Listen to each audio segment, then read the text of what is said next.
présentation et puis c'est toi qui.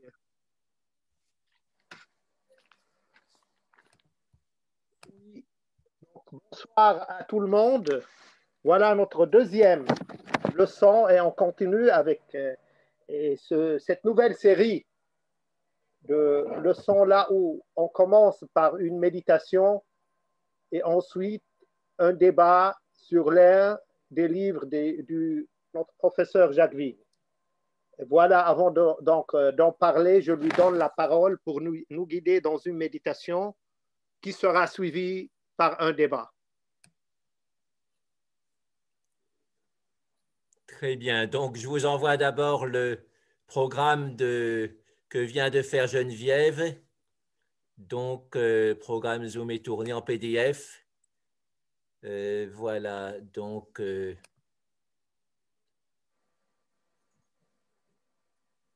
voilà. Donc, c'est en train de passer. Donc, pensez à le récupérer.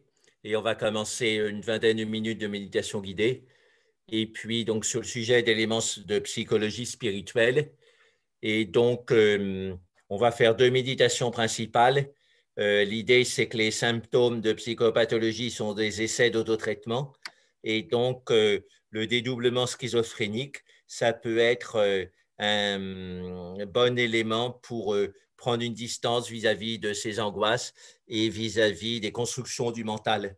Et quand ça marche, donc, c'est très thérapeutique et c'est même mystique. Hein, cette idée de voir son mental comme un rêve, etc. Et ça permet de lâcher plein de choses. Sinon, on est collé à ces choses et ça nous fait souffrir et ça fait souffrir les autres. Et puis sinon, dans la dépression, le problème est qu'on est muré en soi-même. C'est l'inhibition psychomotrice qui est, semble-t-il, le symptôme central de la dépression. Même lever le petit doigt, sortir pour acheter une baguette, ça paraît un problème insurmontable.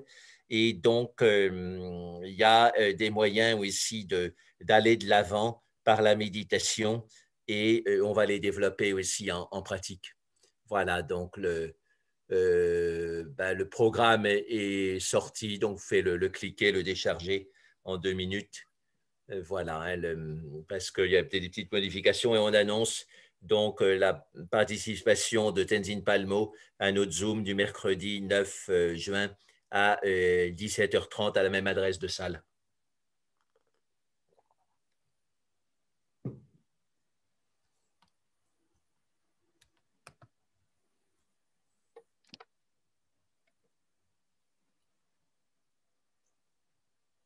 Oui, il y a Françoise Avril qui vient de rentrer. Donc, Françoise, on est en train de faire passer mon nouveau programme de Zoom et dedans, on annonce la participation de Tenzin Palmo le 9 juin, même salle, toujours à 17h30, 17h30, 18h30. Voilà, donc n'hésitez pas à en parler aux amis. On va élargir aussi le nombre de salles parce que la dernière fois, on avait saturé à 100 personnes. Et donc, voilà, ce sera bien d'avoir, on va préparer des questions avec Louis et ce sera bien donc voilà, de l'entendre en direct de nouveau. Donc, on commence par le home comme d'habitude. Et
Et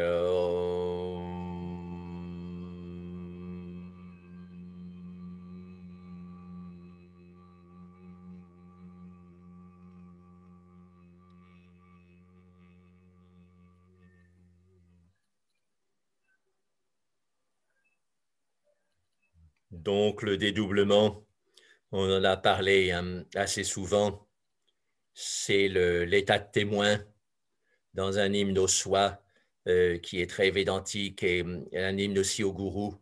On l'appelle Sarva Sakshi Bhutam, Bhutam l'être, qui est Sakshi le témoin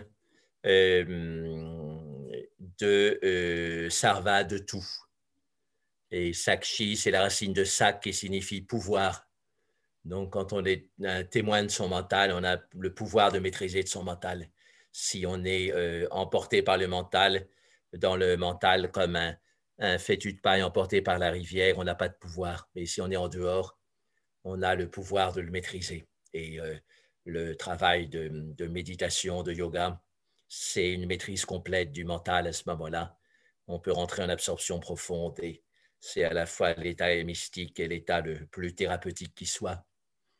Donc, c'est important de développer cette capacité de l'observateur de tout, tout ce qui se passe à l'intérieur, tout ce qui se passe à l'extérieur. Et ça permet d'avoir un coussin de sécurité entre nous et les autres. Les gens hypersensibles, ils sont comme des éponges. Ils se prennent tout dans la figure, comme on dit familièrement. Donc, il faut apprendre à avoir une distance comme une sorte de coussin d'air avec les autres. Enfin, avec les autres, puis avec les situations. Ça ne veut pas dire qu'on est indifférent, mais voilà. Alors, on va commencer par mettre le talon de la main droite au milieu de la cuisse droite. Donc, on a les jambes croisées, ou même si on est assis sur les talons, c'est bien aussi. Et quand on inspire, on redresse à la fois le dos de la main droite, donc les doigts de la main droite se décollent de la cuisse et on relève le dos, on creuse les reins, on relève les omoplates, on rentre le menton pour relever l'occiput. On n'est plus le nez dans la soupe, le nez dans le guidon. On se redresse et on voit loin. Imaginez que vous arrivez à un col, vous prenez la soupe au restaurant du col en face de la vue. Si vous êtes le nez dans la soupe, vous voyez à 20-30 cm votre assiette de soupe. Mais si vous relevez un peu la tête, vous voyez toute la vue du col à 50 ou 100 km. Donc, c'est l'importance de ce petit redressement. Ça permet de voir beaucoup, beaucoup, beaucoup plus loin.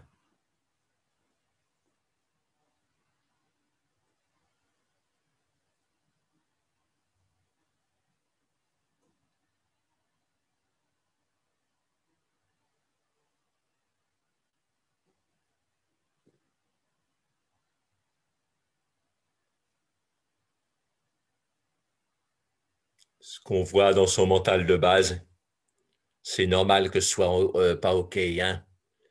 Beaucoup de pensées automatiques sont négatives. Et donc, il faut accepter ça, mais s'en détacher en se redressant un petit peu. Imaginez que quand on est courbé, quand on a le nez dans la soupe, le tronc et la tête font une sorte d'arc de cercle, mais quand on se redresse, on prend la tangente. C'est-à-dire, on se tire d'une situation difficile pour redevenir sain et sauf. Donc, vivez le retour à la rectitude de la posture comme prendre la tangente vis-à-vis de ces petits délires personnels. Mon maître, Swami Vijayanda, a eu comme premier maître un psychiatre en France qui était alité parce qu'il avait eu un trouble cérébelleux, donc il a beaucoup médité. Il ne pouvait plus se lever de son lit, sinon il tombait par terre. Et il vivait pauvrement dans un hospice public, mais il avait des disciples. C'était un des premiers en France à s'être intéressé au Vipassana. Et il disait quelque chose de très simple. Il disait, on délire tous dans notre petit coin. C'est-à-dire, on a nos imaginations, on a nos idées, des fois de toute puissance, des fois d'impuissance. Des fois, on est trop dans l'humour noir. Des fois, on voit trop tout en rose. Donc, on revient au juste milieu. Et pour ça, c'est pas trop en avant. Trop en avant, c'est de se raccrocher à des choses qu'on perd. C'est un sentiment d'impuissance. Trop en arrière, on veut dominer le monde. C'est le sentiment de toute puissance. Les deux sont pas justes. On revient à la verticale juste.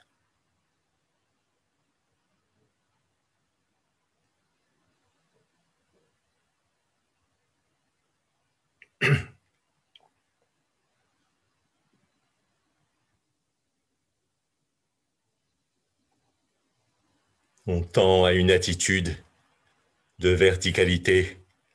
La verticalité, c'est une notion géométrique, mais l'attitude de verticalité vécue de l'intérieur, on pourrait l'appeler la verticalitude. Donc, on s'identifie, on fusionne avec cette verticalitude.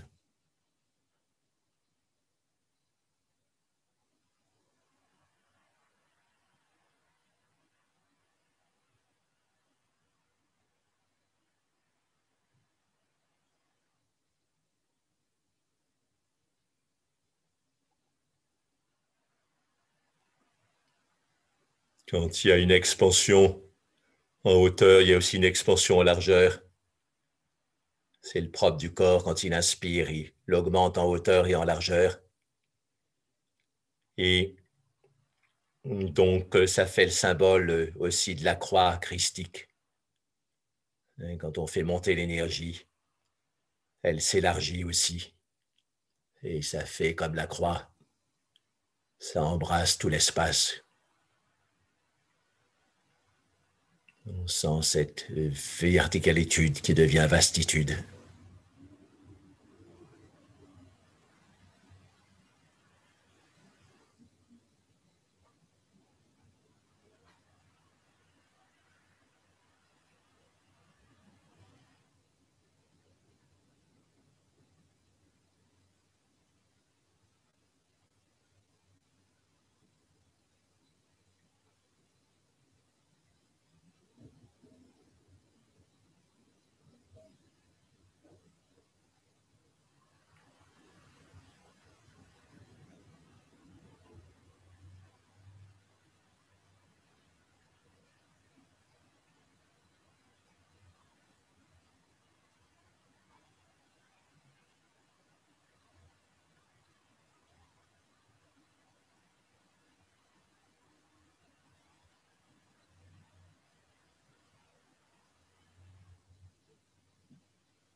Maintenant, pour concrétiser par un archétype ancien et puissant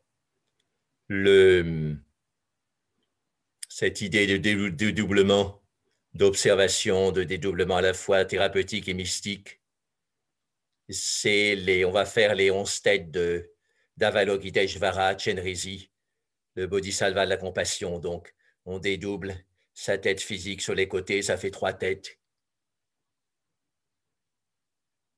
Donc, on arrête de rétrécir sa tête, de se prendre la tête. Au contraire, on l'élargit. On élargit notre point de vue. À la place de voir avec une tête et 2 yeux, on voit avec 3 têtes et 6 yeux. Donc, on voit beaucoup plus de choses. La main droite est toujours un petit peu soulevée. Simplement, le talon de la main repose sur le milieu de la cuisse droite. Ça aide à redresser le dos, à prendre la tangente sous forme de verticale.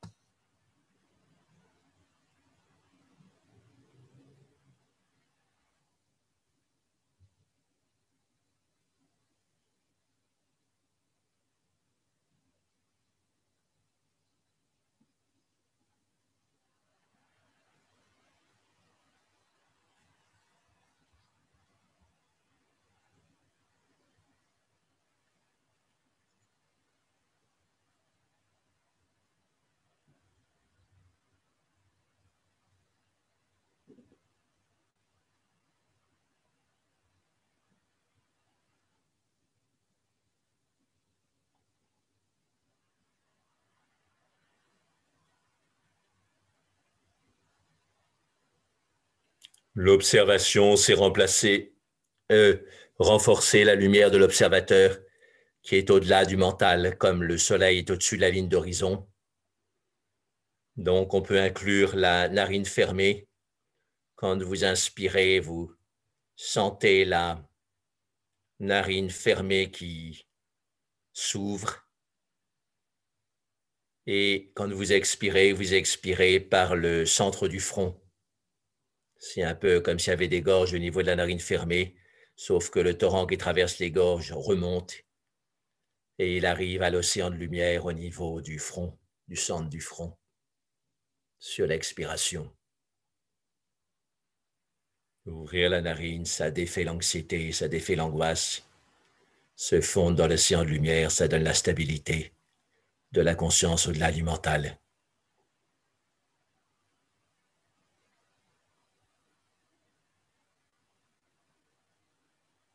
Ce qu'il y a en dessous des narines, et là, c'est comme une grotte obscure où il y a plein de monstres, mais il y a une porte de sortie, une cheminée qui permet de sortir de la grotte, c'est la narine fermée, et on sent qu'elle s'ouvre quand on inspire.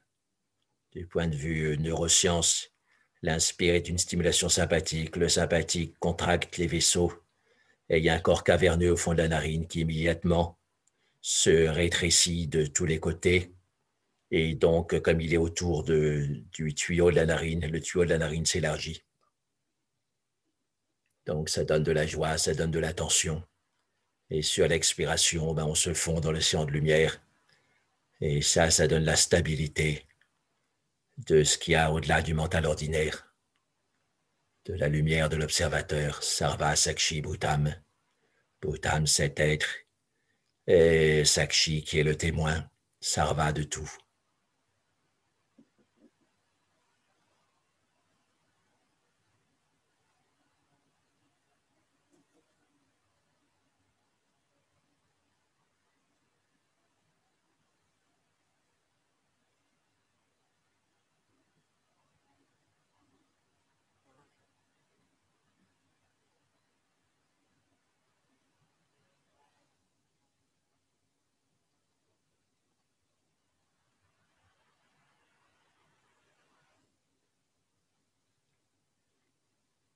Donc, dans toutes les pratiques de méditation, on cherche l'équanimité, à aller au-delà des contraires.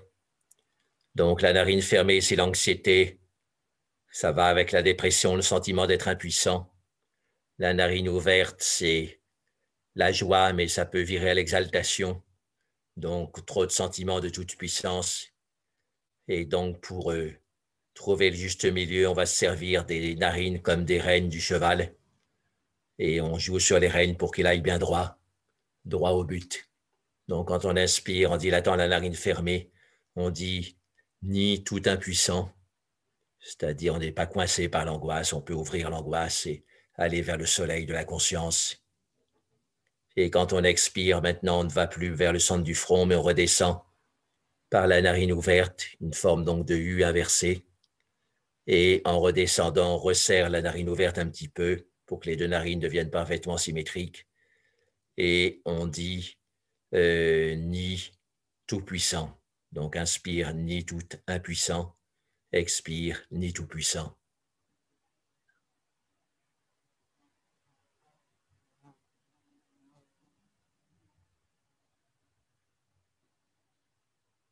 Le mental habituel oscille entre ces deux sentiments. Et quand il y a beaucoup de souffrance psychique, ça devient extrême. Et du coup, c'est très fatigant. Donc là, on régule. On va pas trop à droite, pas trop à gauche. On tombe pas dans le gouffre du sentiment de toute impuissance à droite. Et on ne tombe pas dans le gouffre du sentiment de toute puissance à gauche. On suit la ligne des crêtes jusqu'à l'équilibre absolu du soi, l'équilibre absolu du yoga, l'équilibre absolu de la méditation profonde.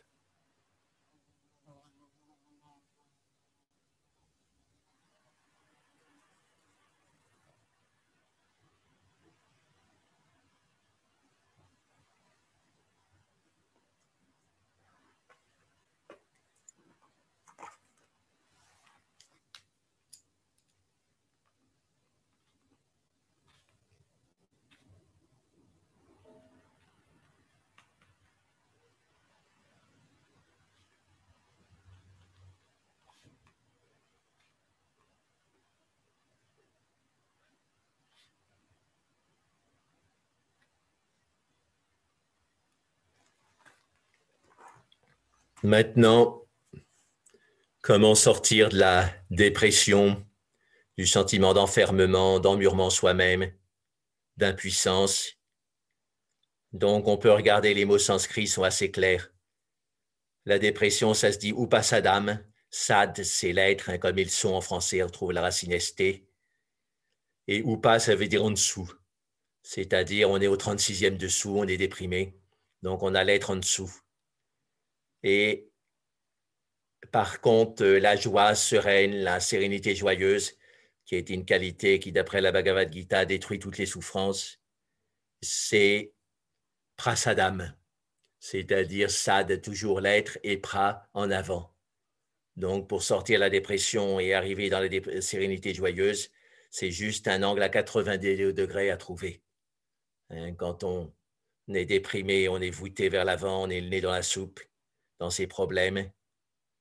Quand on se redresse, qu'on regarde loin, à ce moment-là, on sent l'être qui part vers l'avant et ça donne de la joie. Et donc, on peut visualiser ça. Donc, au début, on fait le redressement sur l'inspire et on reste bien droit sur l'expire dans le corps physique.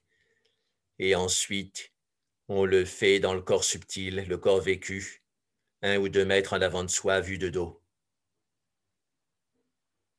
Et comme ça, on se dédouble et on développe le sentiment de présence.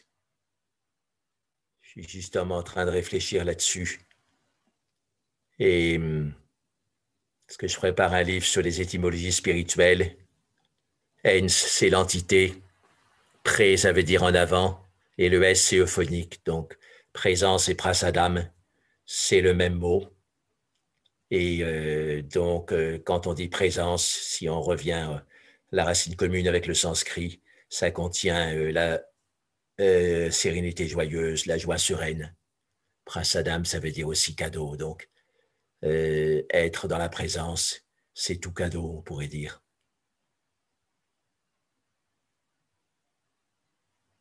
Le prasadam, c'est le cadeau qu'on donne à la fin des rituels, comme la communion chez les chrétiens qui vous relie au Dieu qu'on a honoré dans le rituel.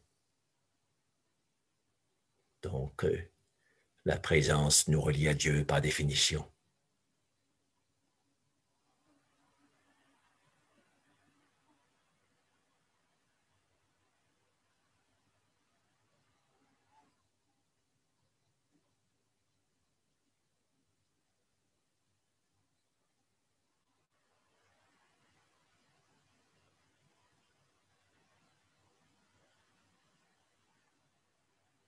Si on ne sent pas l'exercice dans le corps de lumière en avant, on revient l'exercice dans le corps physique, puis ensuite on repart vers l'avant.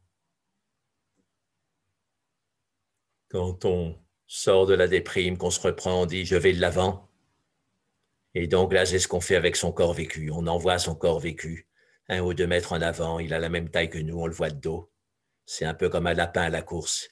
Ça nous permet de courir plus vite vers le but. C'est une sorte de thérapie de fond de l'inhibition psychomotrice qui est le nœud des états dépressifs. On se désinhibe, mais pas vers le bas, comme l'alcoolique qui se désinhibe en se saoulant. On se désinhibe en allant vers l'avant, en allant vers le but spirituel, en allant vers la lumière. C'est la bonne désinhibition.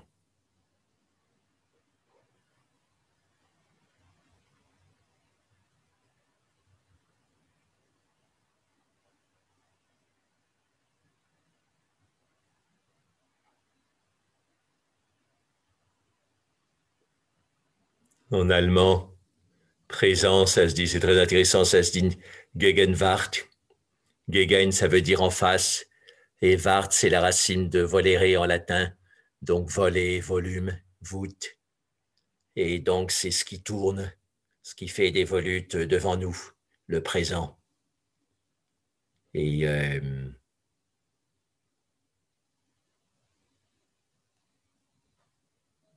la racine de, en sanskrit pour présence, et aussi avec Vart.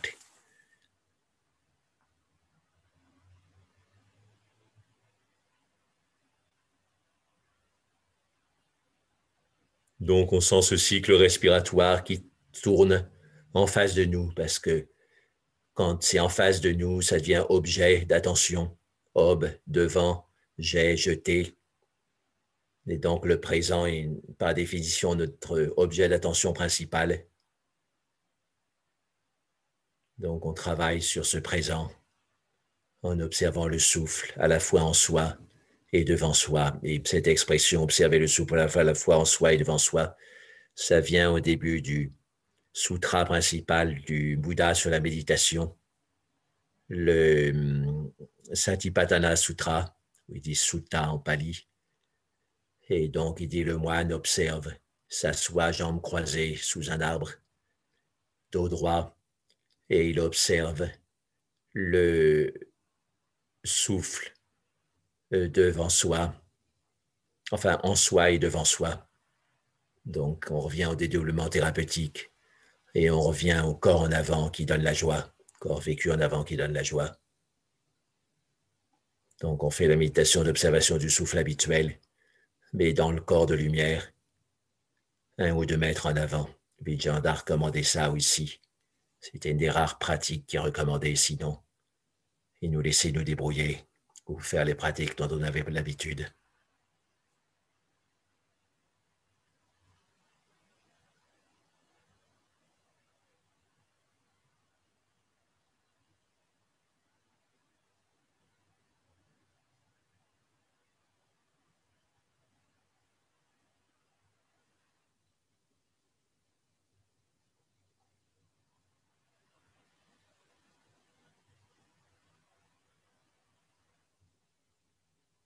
Maintenant, pour terminer, le lien aux autres, c'est important que ce qu'on améliore chez nous, on le partage avec les autres. Donc, on sent ce corps de lumière joyeux, 1 ou 2 mètres en avant de nous, et on l'imagine qu'il est dans la chambre des miroirs, et donc il se démultiplie dans toutes les directions par effet de miroir. Une chambre où il y a des miroirs aussi sur le plancher, sur le plafond, sur les 4 murs.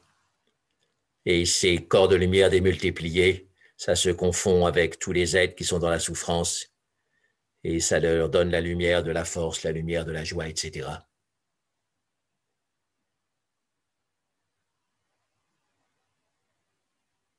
Sur l'inspiration, on peut revenir au corps de lumière, 1 ou 2 mètres en face de nous. Sur l'expiration, on démultiplie dans toutes les directions.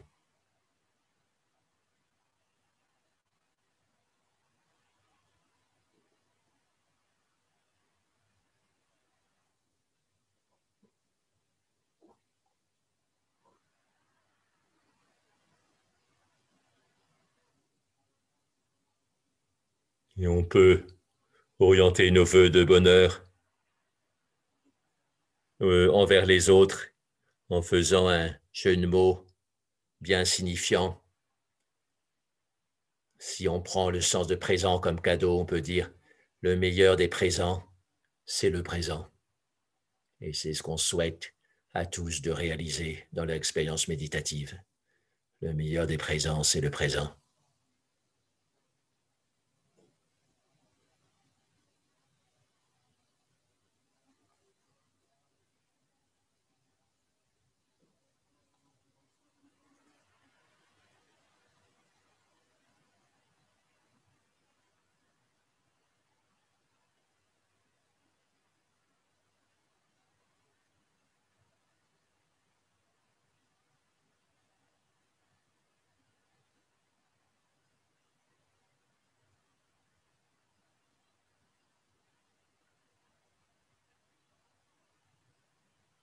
Maintenant, on termine par le Om.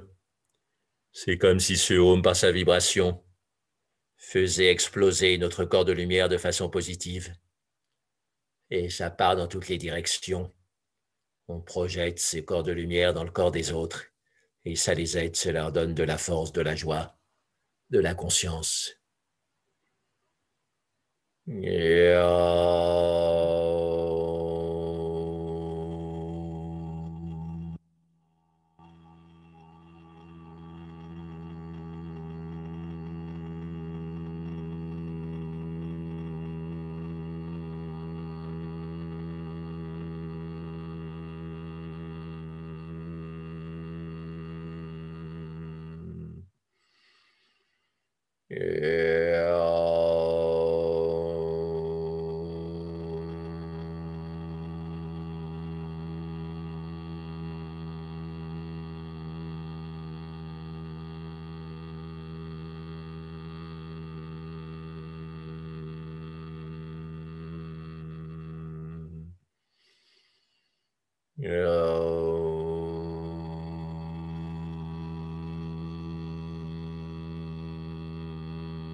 On peut saluer en joignant les mains.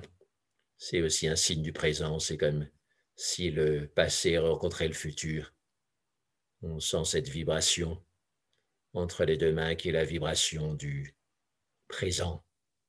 Si ça va mal, si on sent que ça part en cacahuète, dans notre esprit, on peut toujours faire ce geste. Saluer le soi avec un S majuscule qui est en soi. Et à ce moment-là, ça rassemble les morceaux. Et on revient au point central de joie et de conscience. Chidananda, qui est le point du soi, avec un S majuscule, au centre du cœur. Et bien sûr, on y revient dans le présent.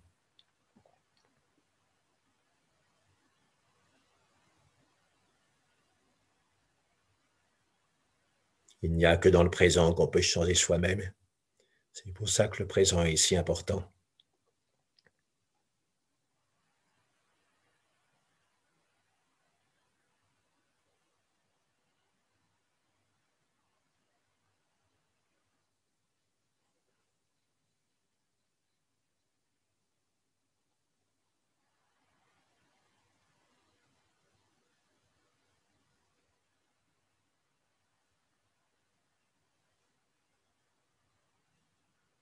D'habitude, on a deux foules furieuses. La foule des souvenirs du passé et la foule des soucis pour l'avenir. Et ces deux foules furieuses nous lynchent et nous font perdre connaissance, c'est-à-dire qu'ils nous font perdre la conscience du présent.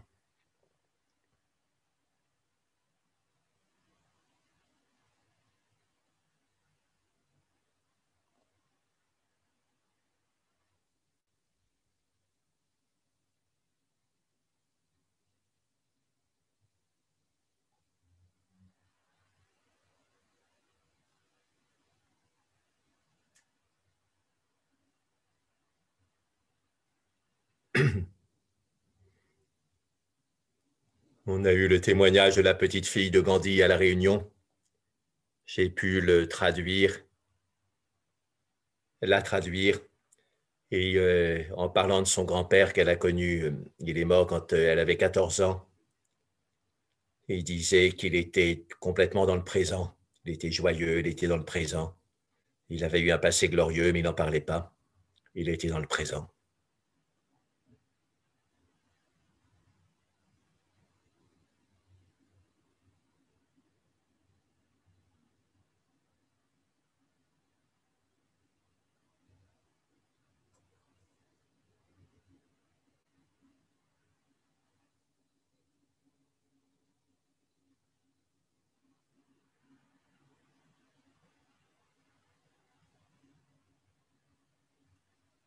Voilà, on peut maintenant passer aux questions de Louise. Donc, on a préparé des questions comme euh, le sujet de la psychologie spirituelle, c'est un sujet vaste. Oui. Et bien, on va faire sur 2 fois.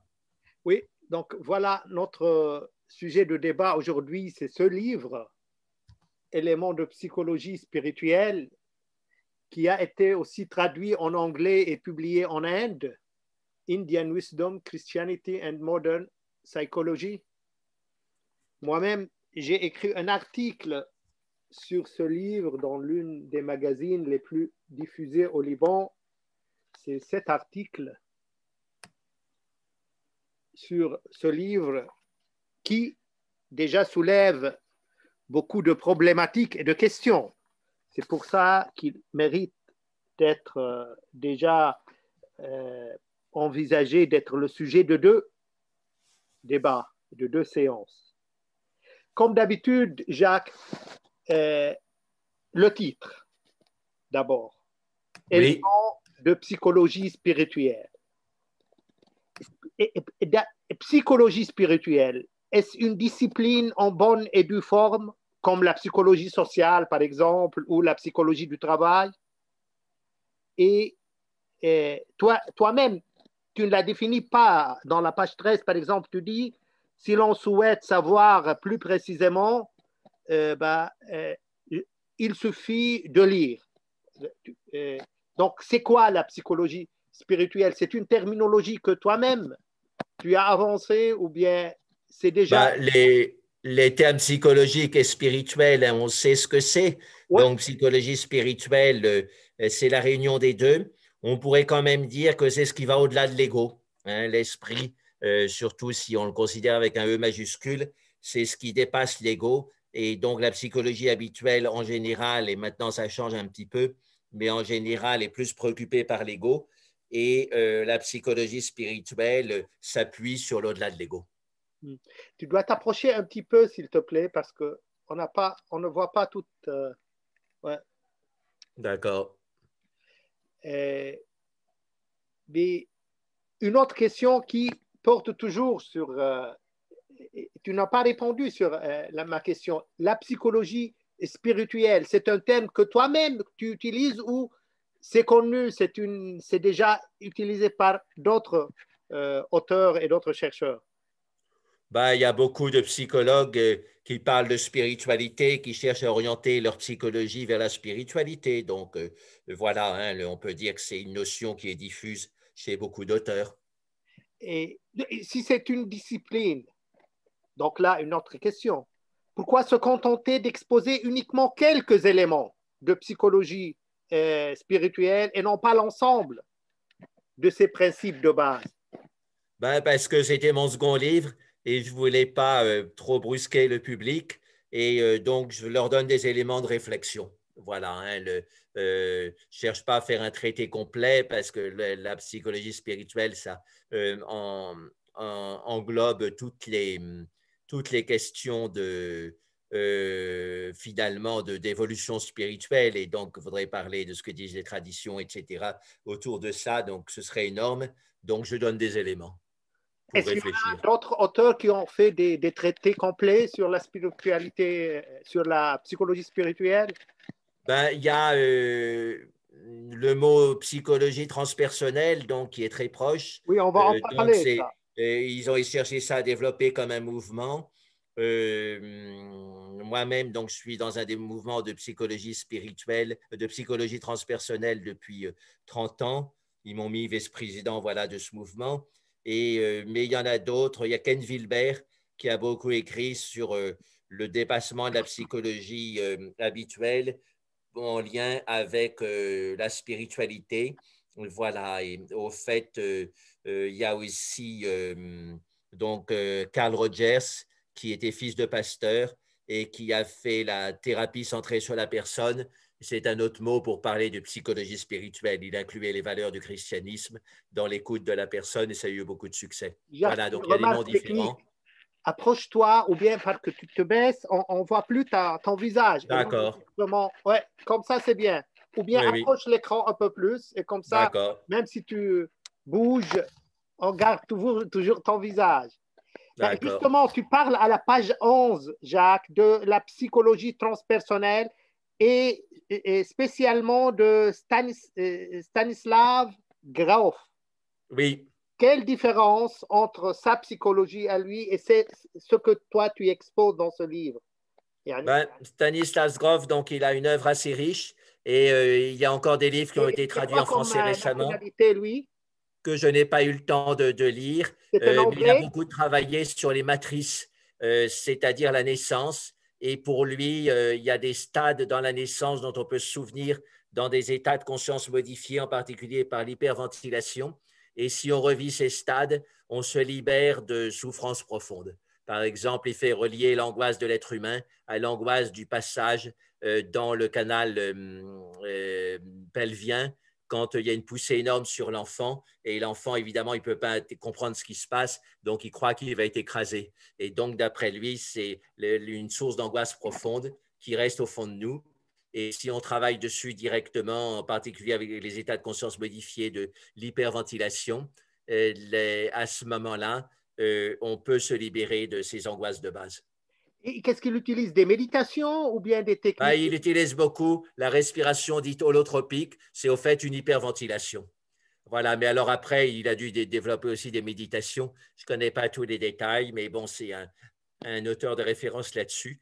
Au début, il voulait travailler avec le LSD comme état de conscience modifié, mais ça a été interdit. Puis lui-même, par ses réflexions, s'est dit que ce n'était pas bon d'utiliser des substances, qu'on pouvait obtenir des états de conscience très modifiés grâce à la respiration. Et donc, C'est c'est ce quoi à qu'il a fait. l'origine, lui? C'est un psychothérapeute, un psychiatre? Écoute, je pense qu'il est psychiatre, hein, mais je ne vais pas dire de bêtises, mais je pense qu'il est psychiatre. Il doit être médecin. De quelle nationalité il est? Américain. Okay. Ben, tu parles à la page 10, tu dis, quand le chercheur rencontre son maître, il n'est plus question de foi ou de croyance, mais c'est seulement d'expérience. Ma question, malgré qu'on parle beaucoup d'avoir une vraie foi dans le maître pour avoir l'expérience. Oui, donc le terme foi, c'est un terme ambivalent parce qu'on projette dessus tout de suite la version monothéiste. Hein, donc la version monothéiste, ben, c'est avoir un credo, hein, pour les musulmans, c'est un credo, une sorte de credo. Pour les chrétiens, un autre credo. Pour les juifs, un autre credo. Mais en Inde, ils parlent de Shraddha. Et Shraddha, c'est plutôt la confiance. Hein, Ouais. donc on a confiance Oui, dans la trust. tradition. En anglais, c'est trust, n'est-ce pas? Pardon? Ben, mais c'est de nouveau une traduction qui n'est pas exacte à mon avis.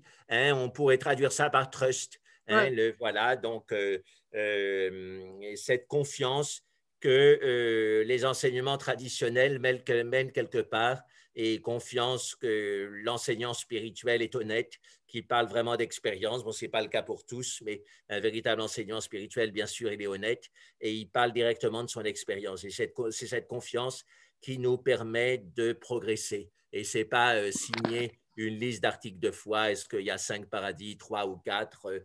Est-ce qu'il y a un Dieu, 2 dieux, 3 dieux, etc. Ce n'est pas ça, c'est une confiance de base. C'est pas une question de croire à un certain pouvoir qu'a le maître, en quelque sorte.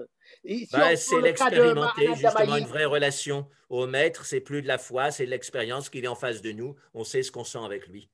Alors, il faut avoir confiance, bon, qu'il ne nous trompe pas, que sa voix mène quelque part. C'est vrai que là, il y a une confiance, mais c'est aussi du bon sens, cette confiance. Et à partir de là, donc, les expériences viennent. Et donc, il n'est plus question de croire au sens habituel, croire en quelque chose qui n'existe pas, parce qu'on a l'expérience directement. une question là, Jacques, si on prend le cas de Mahatma Damayi, c'est presque une Oui, fois que les disciples ont en elle. Jusqu'à maintenant, elle est disparue, elle est morte, mais ils continuent à y croire, quoi. Ils ont une certaine foi en elle, non? ben écoute, Vijayanda, il ne présentait pas ça comme ça. Pour lui, c'était une expérience directe, et donc il n'imitait pas de la croyance. Il avait son expérience directe. Alors, de temps en temps, il disait, Ma nous disait qu'elle avait toujours été la même, etc. Donc, effectivement, il citait ses paroles, mais il ne nous demandait pas d'y croire. Voilà, il s'excusait presque de citer les paroles de Ma pour donner son point de vue. Mais voilà, c'était un point de vue qu'on connaissait, mais il ne nous demandait pas, il faut y croire, signer, même si vous n'êtes pas sûr, signer en bas de la liste des croyances. Ce n'était pas du tout ça son enseignement. Ben, tu dis à la page 12, tu parles des formes assez rigides de psychologie et christianisme, comme le catholicisme et la psychanalyse de Freud. Et tu continues en disant deux systèmes peu souples. Deux systèmes peu souples et qui, au fond, se repoussent mutuellement comme l'huile et l'eau. Alors qu'actuellement, on voit que des confesseurs, ils apprennent la psychanalyse. Oui, Donc, oui. il y a une ouverture dans le catholicisme à la psychanalyse.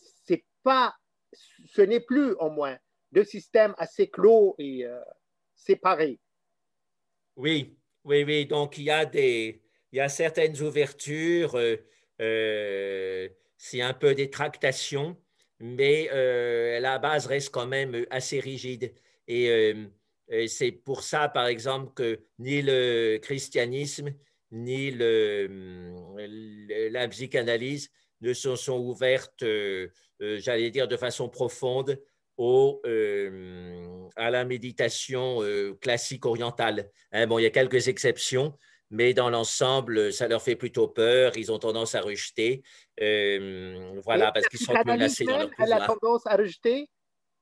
La, Pardon? la psychanalyse freudienne a tendance à rejeter Oui, méditation. oui, oui, oui. Hein, au début, il y a eu des ouvertures. J'ai connu Marie Choisy, qui avait fait une des premières sociétés de psychanalyse, une première revue de psychanalyse dès 1945 en France, qui avait été psychanalysée par Freud. Donc, elle est décédée en 1975. J'allais à ses conférences juste avant sa mort.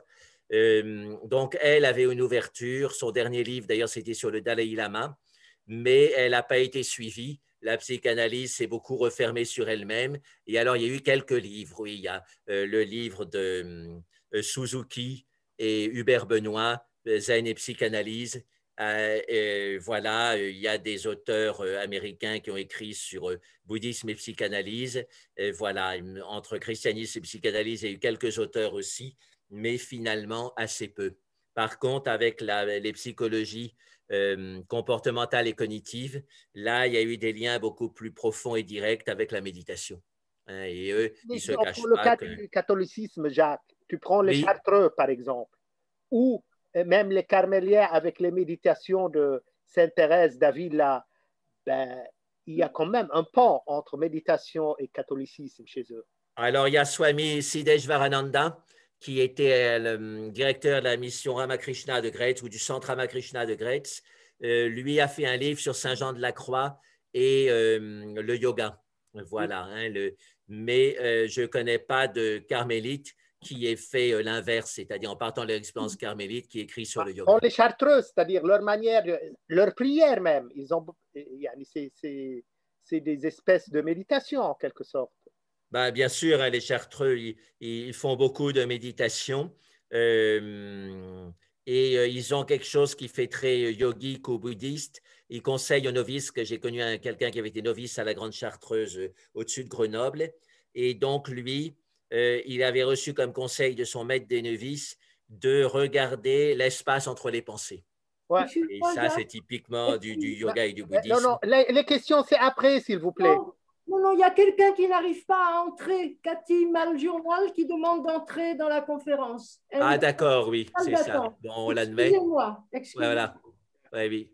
Ben, Geneviève, je te mets co-hôte et comme ça, tu peux faire entrer les gens. Et il faut que tu D'accord. regardes sur le participant. Et quand il y a quelqu'un qui est dans quand il y a quelqu'un qui est dans la liste en haut de participants, tu as salle d'attente. Quelqu'un qui apparaît, tu cliques sur admettre, c'est OK. tout.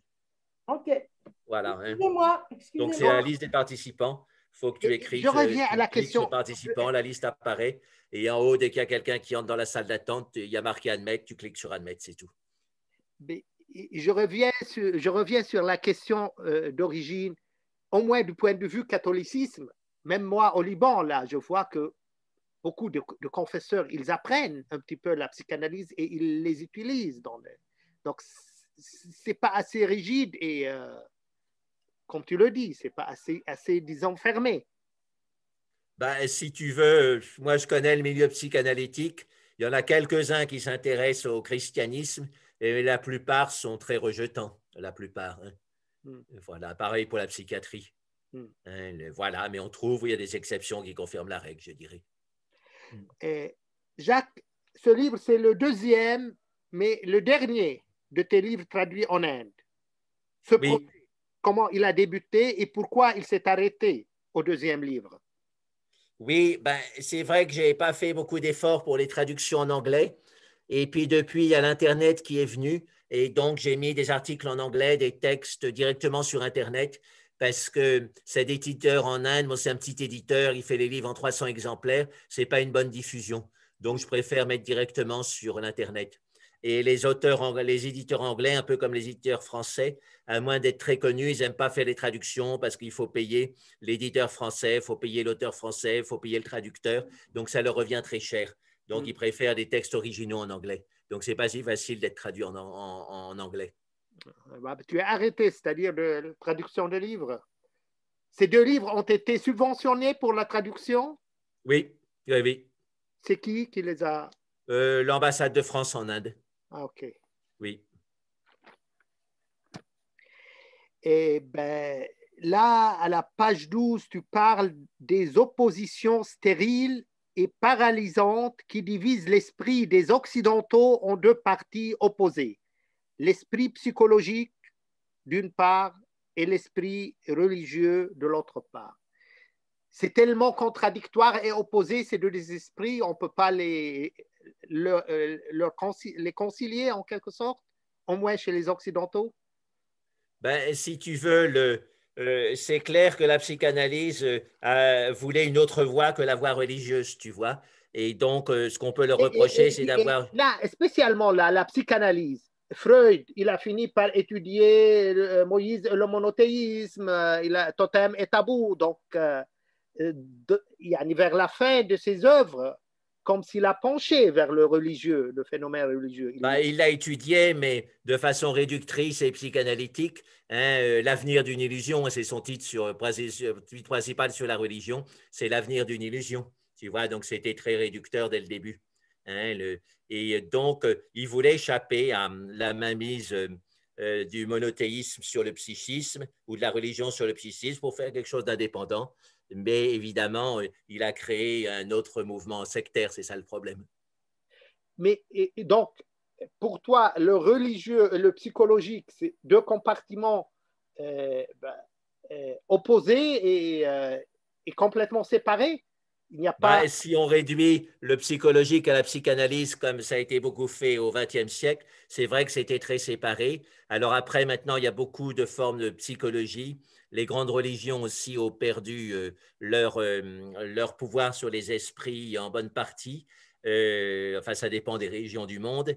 Et puis, il y a aussi la notion de spiritualité laïque qui sort. Donc maintenant, les lignes bougent. Mais quand j'étais étudiant ou interne en psychiatrie, les lignes étaient très rigides, on peut dire. Ici, on prend le cas de Jung, Jacques. C'est Oui, Jung, différent oui. de Jung, Carl Gustav Jung. Oui. Tu m'entends? Oui, oui, je t'entends. Oui, donc c'est différent de Freud. Là, on trouve chez Jung un peu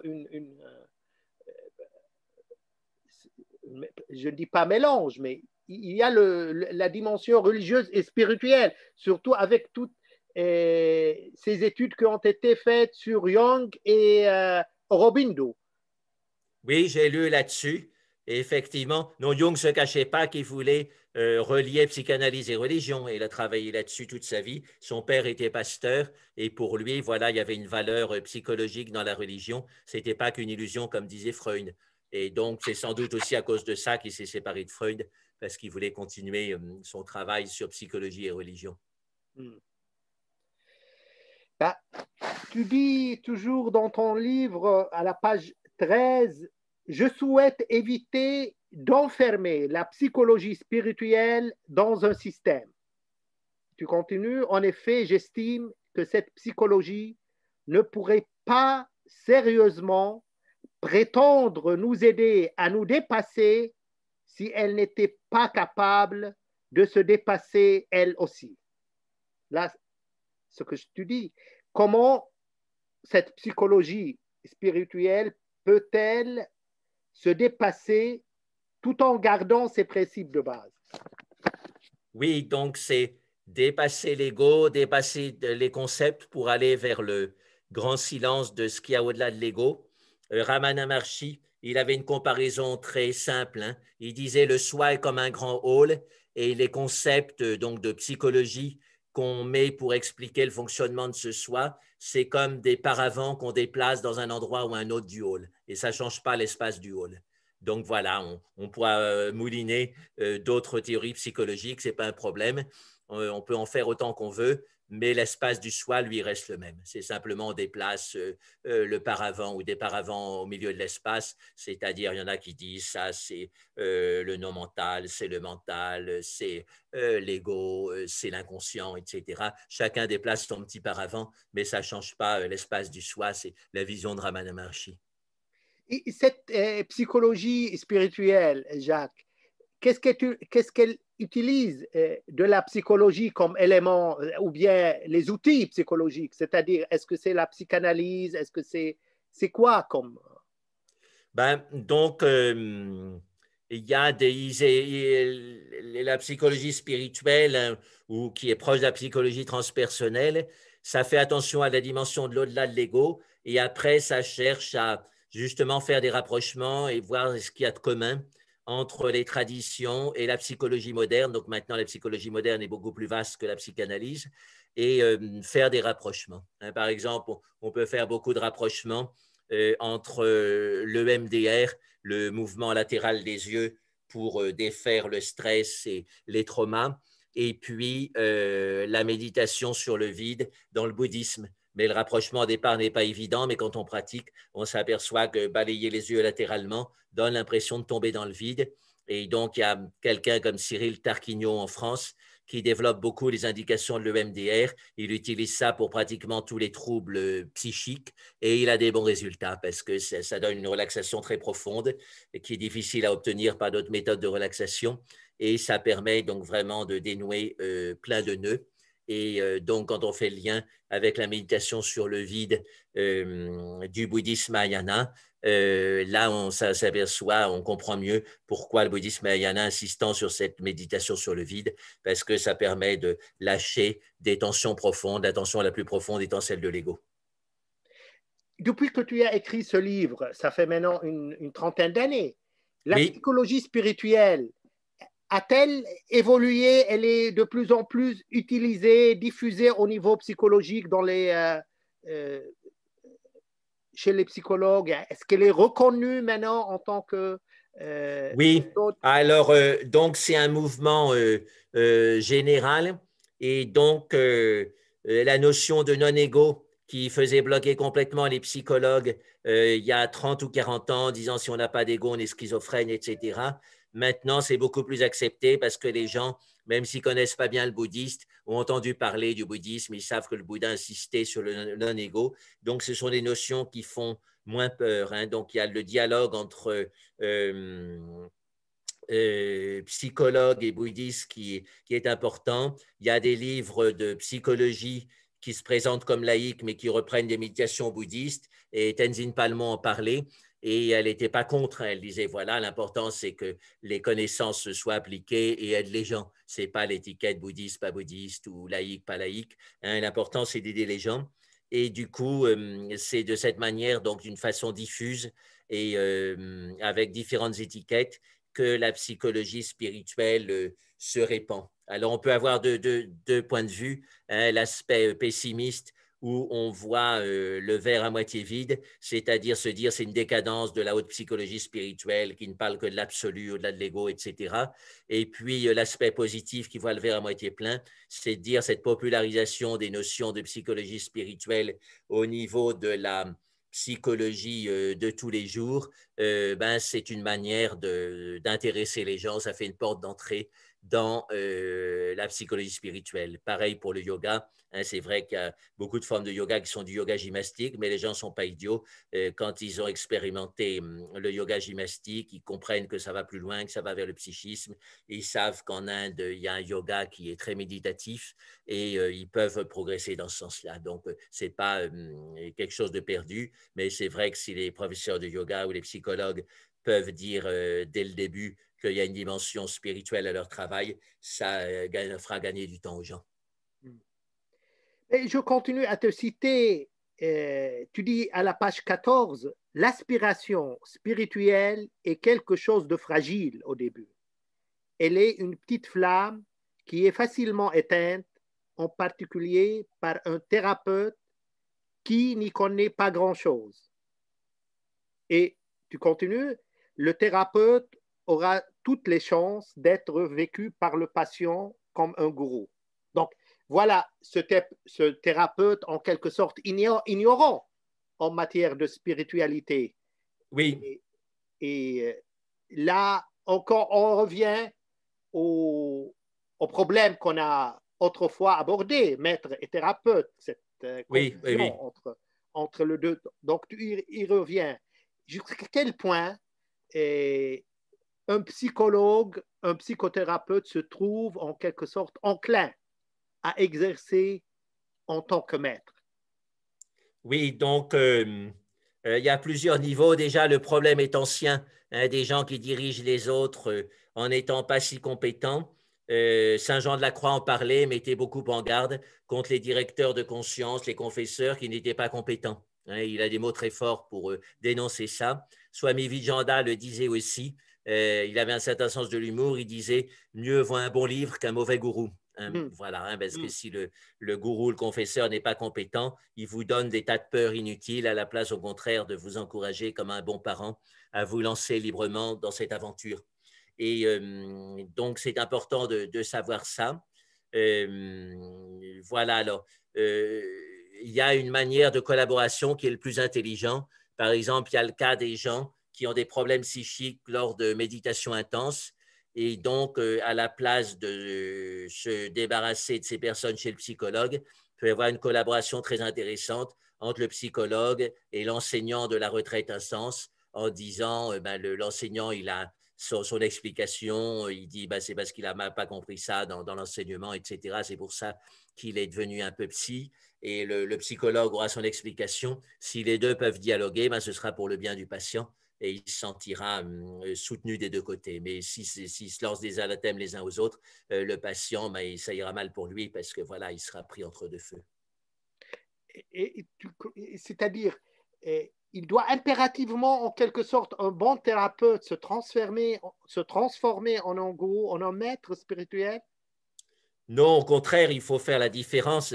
Un maître spirituel, on lui demande une réalisation. Un thérapeute, on ne lui demande pas ça. Donc, il faut que le thérapeute connaisse la différence, mais ne dénie pas le spirituel.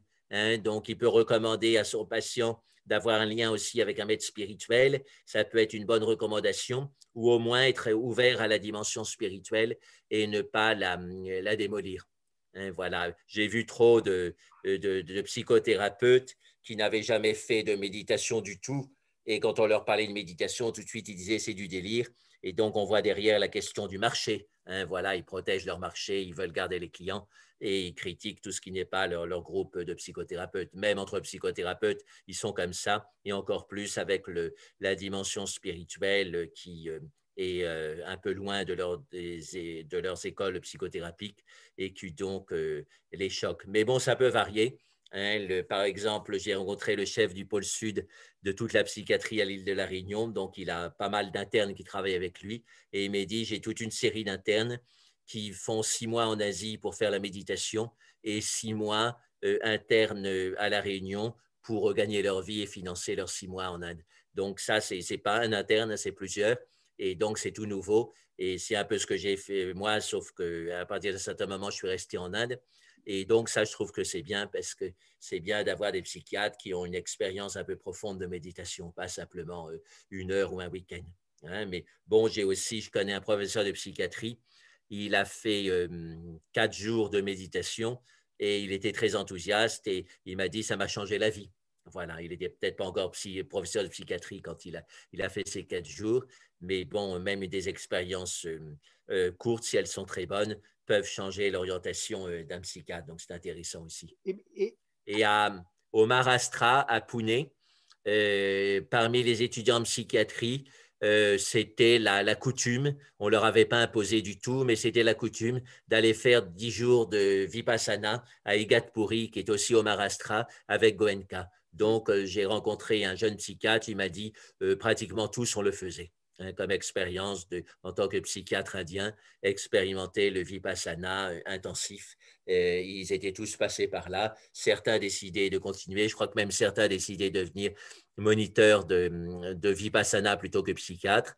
Voilà, mais dans l'ensemble, ils avaient cette expérience et je pense que ça se développe aussi en Occident où les stages de vipassana se popularisent. À ton avis, un psychothérapeute ne doit pas se méfier de se transformer en un gourou comme finalement Freud l'a fait à la fin de sa vie? Oui, tout à fait, tout à fait. Il doit se méfier de ça et il doit savoir que son approche psychothérapique, s'il est dans une école, c'est jamais qu'une école. Hein, et donc, il ne faut pas faire un dogme de cette école. Ça, c'est très important. Hein, Nagarjuna disait très clairement que le grand problème de l'être humain, c'est qu'il faisait de quelque chose de relatif quelque chose d'absolu. Hein, donc, les Juifs ont fait de leur Dieu tribal le Dieu universel. Voilà, dans d'autres mouvements, on fait d'un enseignement sectaire avec juste un mantra qu'on répète toute la journée, l'absolu, en disant maintenant toute la terre doit réciter notre mantra. Donc, un mantra, c'est relatif, mais ils font de quelque chose de relatif, quelque chose d'absolu. Et donc, il faut se méfier de ça en psychothérapie et c'est une tendance qu'on voit régulièrement et peut-être en particulier aux États-Unis, parce que les États-Unis ont un fond protestant, prosélyte et business. Et donc, quand ils ont deux, trois idées de psychothérapie, ils font une méthode. Et quand la méthode a du succès, ça devient une grille de lecture du monde depuis la préhistoire jusqu'à la fin des temps. Et donc, en quelques années, ils développent ça. Puis ensuite, ça tombe parce qu'on critique la méthode, qu'il y a des échecs, etc., qu'il y a des problèmes. Et il y a une autre méthode qui naît avec le même processus. Tu dis à la page 15, le domaine psychospirituel est nécessairement flou au départ. Les vérités sont mêlées d'illusions pieuses, voire de franche hypocrisie. Le bon grain est mêlé à l'ivraie. Il faut que le chercheur soit capable de discriminer l'eau du lait. Oui. Être capable de discriminer. Comment ce pouvoir de discrimination peut-on l'acquérir?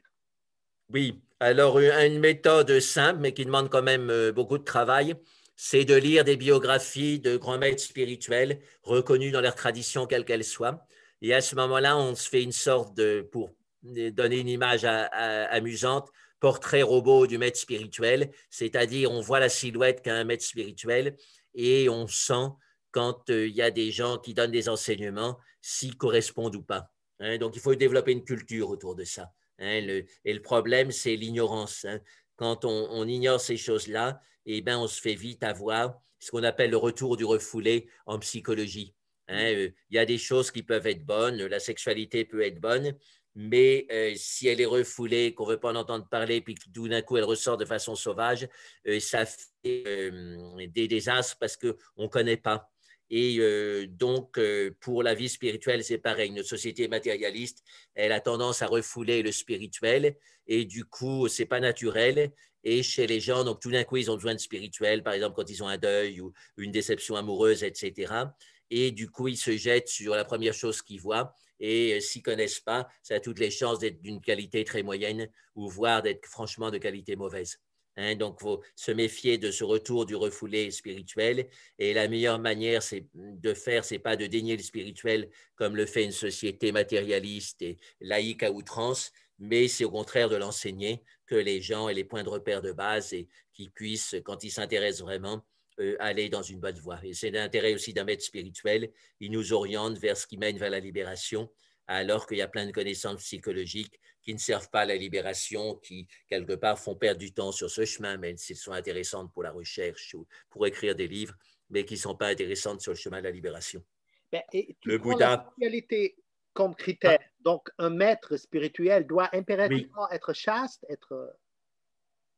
Alors, il y a des maîtres spirituels qui ont été mariés, qui étaient même mariés quand ils enseignaient, Mais dans la tradition indienne, même si on est marié, quand on devient enseignant spirituel, c'est bien d'observer la chasteté. On reste avec sa femme, mais on observe la chasteté. Comme Ananda Mayi, elle était avec son mari, elle n'a pas divorcé, mais ils n'avaient pas de relation physique parce qu'elle était devenue enseignante spirituelle. Et lui-même, elle lui a donné l'initiation parce que entre maître et disciple ne doit pas avoir de relation physique.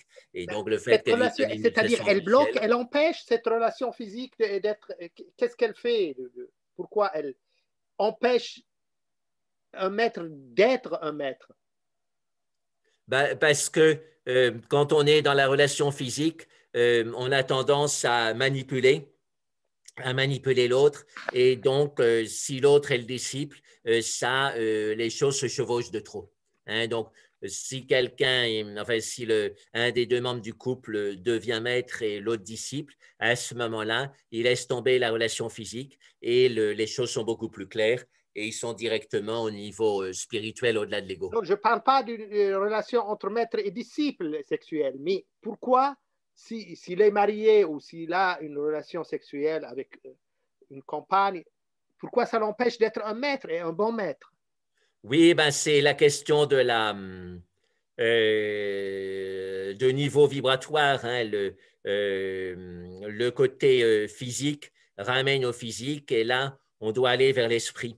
Et alors, bon, il y a des maîtres tibétains qui sont mariés, les rishis aussi des Upanishads étaient mariés, mais en pratique, c'était des cultures très spéciales. Hein, de nos jours, être marié, ben, ça prend beaucoup de temps. Ensuite, il y a les enfants qui viennent. Les enfants nous amènent à avoir des tas de relations avec la société ordinaire de tous les jours.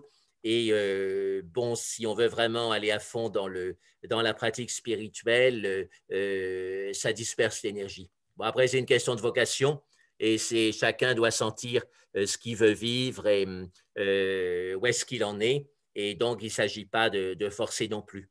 Voilà, hein, mais On ne revient comme pas dans disait ce cas un Swami, petit peu au catholicisme, le prêtre doit être célibataire et non marié? ben oui, le moine aussi. Ce que disait Vijayananda, il disait ce serait bien que les prêtres soient mariés parce qu'ils ont beaucoup de relations avec l'extérieur, puis ils doivent conseiller des gens mariés. Donc, si on veut conseiller de façon très pragmatique des gens mariés, c'est sans doute mieux d'avoir soi-même l'expérience du mariage, comme les pasteurs protestants ou les rabbis juifs. Mais par contre, les moines, c'est bien qu'ils ne soient pas mariés parce qu'ils ont tout le temps pour faire la transformation de l'énergie, de ce qu'on appelle cet éveil, la Kundalini, en Inde, c'est la transformation de l'énergie vitale. Donc, il y a beaucoup de rapports entre les deux et c'est pour ça que ça aide beaucoup d'être célibataire. Swami Nirgunananda, mon voisin ermite, il dit si on est capable d'observer la chasteté, ça active beaucoup la vie spirituelle. Voilà, mais il dit si on est capable, si on n'est pas capable et qu'on se force à observer la chasteté, ça devient de la névrose et du refoulement et ça, c'est pas bon. Hein, l'idée, c'est la transmutation. Ben, je continue dans ce cadre de relation maître-disciple. Tu dis à la page 15, c'est un point de vue superficiel de vouloir tout faire évoluer par le langage. Pour ceux qui ont l'expérience silencieuse de la méditation, le langage n'est qu'une petite partie de la communication, une sorte de béquille pour lui permettre de s'enclencher. La question, comment donc maître et disciple peuvent-ils se communiquer si ce n'est pas par Oui, donc c'est analysé très clairement, par exemple dans la tradition hindoue, et j'en parle dans le maître et le thérapeute, dans le tantrisme, il distingue différents niveaux de communication. Il y a donc le niveau de l'enseignement habituel. Ensuite, il y a la communication par le mantra. Hein, c'est un mot, mais c'est un mot unique qui transmet tout le pouvoir du gourou. Et donc, si on le pratique intensément, et si le gourou lui-même la pratique intensément. Et puis ensuite, il y a la transmission par le geste. Ensuite, il y a la transmission par le regard. Et ensuite, il y a ce qu'ils appellent anupaya, c'est-à-dire la transmission sans moyen. C'est-à-dire le maître n'a pas besoin de regarder le disciple dans les yeux, de lui donner une mantra, de lui dire quoi que ce soit. C'est une transmission de cœur à cœur. Et c'est celle-là qui est la transmission supérieure. C'est très clairement dit dans la tradition donc, de l'Inde. Comment ça se fait, Anupaya. cette transmission cœur à cœur? Pardon? comment elle se fait?